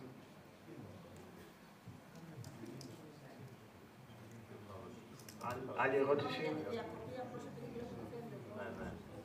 Εντάξει, θα το πούμε εδώ. Σας δίνουμε να διαβάσετε το Σαββατοκύριακο για σας θέλει. Πάντως, εάν δεν έχετε άλλη ερώτηση, θα ήθελα να βάλετε τις ερωτήσεις και παρατηρήσεις που ακούσαμε σήμερα στην πλατφόρμα, θα μας βοηθήσουν, ή ό,τι άλλο προκύψει κατά το επόμενο χρονικό διάστημα, με χαρά θα τις δούμε για να διορθώσουμε τυχόν ατέλειες της πρόσκλησης ή κάποια σημεία τα οποία είναι ασαφή, ειδικά για το OPS και χρησιμοποιήστε την πλατφόρμα για να βάλετε ερωτήσεις. Απλά για το OPS και δεν είναι απόλυτα στο χέρι μας, το ξέρετε. Πρέπει να μιλήσουμε πάνω με τους συναδέλφους που διαχειρίζονται το σύστημα για να περάσουμε τις όποιες ατέλειες ή ό,τι προβλήματα και σφάλματα βρίσκεται στην υποβολή.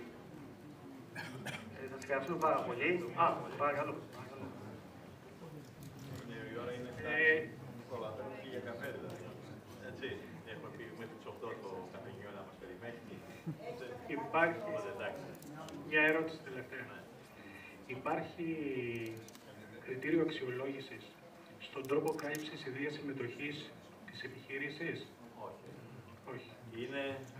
Θα αξιολογηθεί στο διαθέσιμο δηλαδή της επιχείρησης. Αν τα πληρώσει, νόμιμα θα πρέπει να τα έχει πληρώσει. Τώρα που τα βρήκε και όλα αυτά δεν θα πούμε σε αυτή τη διαδικασία. Μάλιστα. Ευχαριστούμε. Εδώ δεν ελέγχουμε το 40%.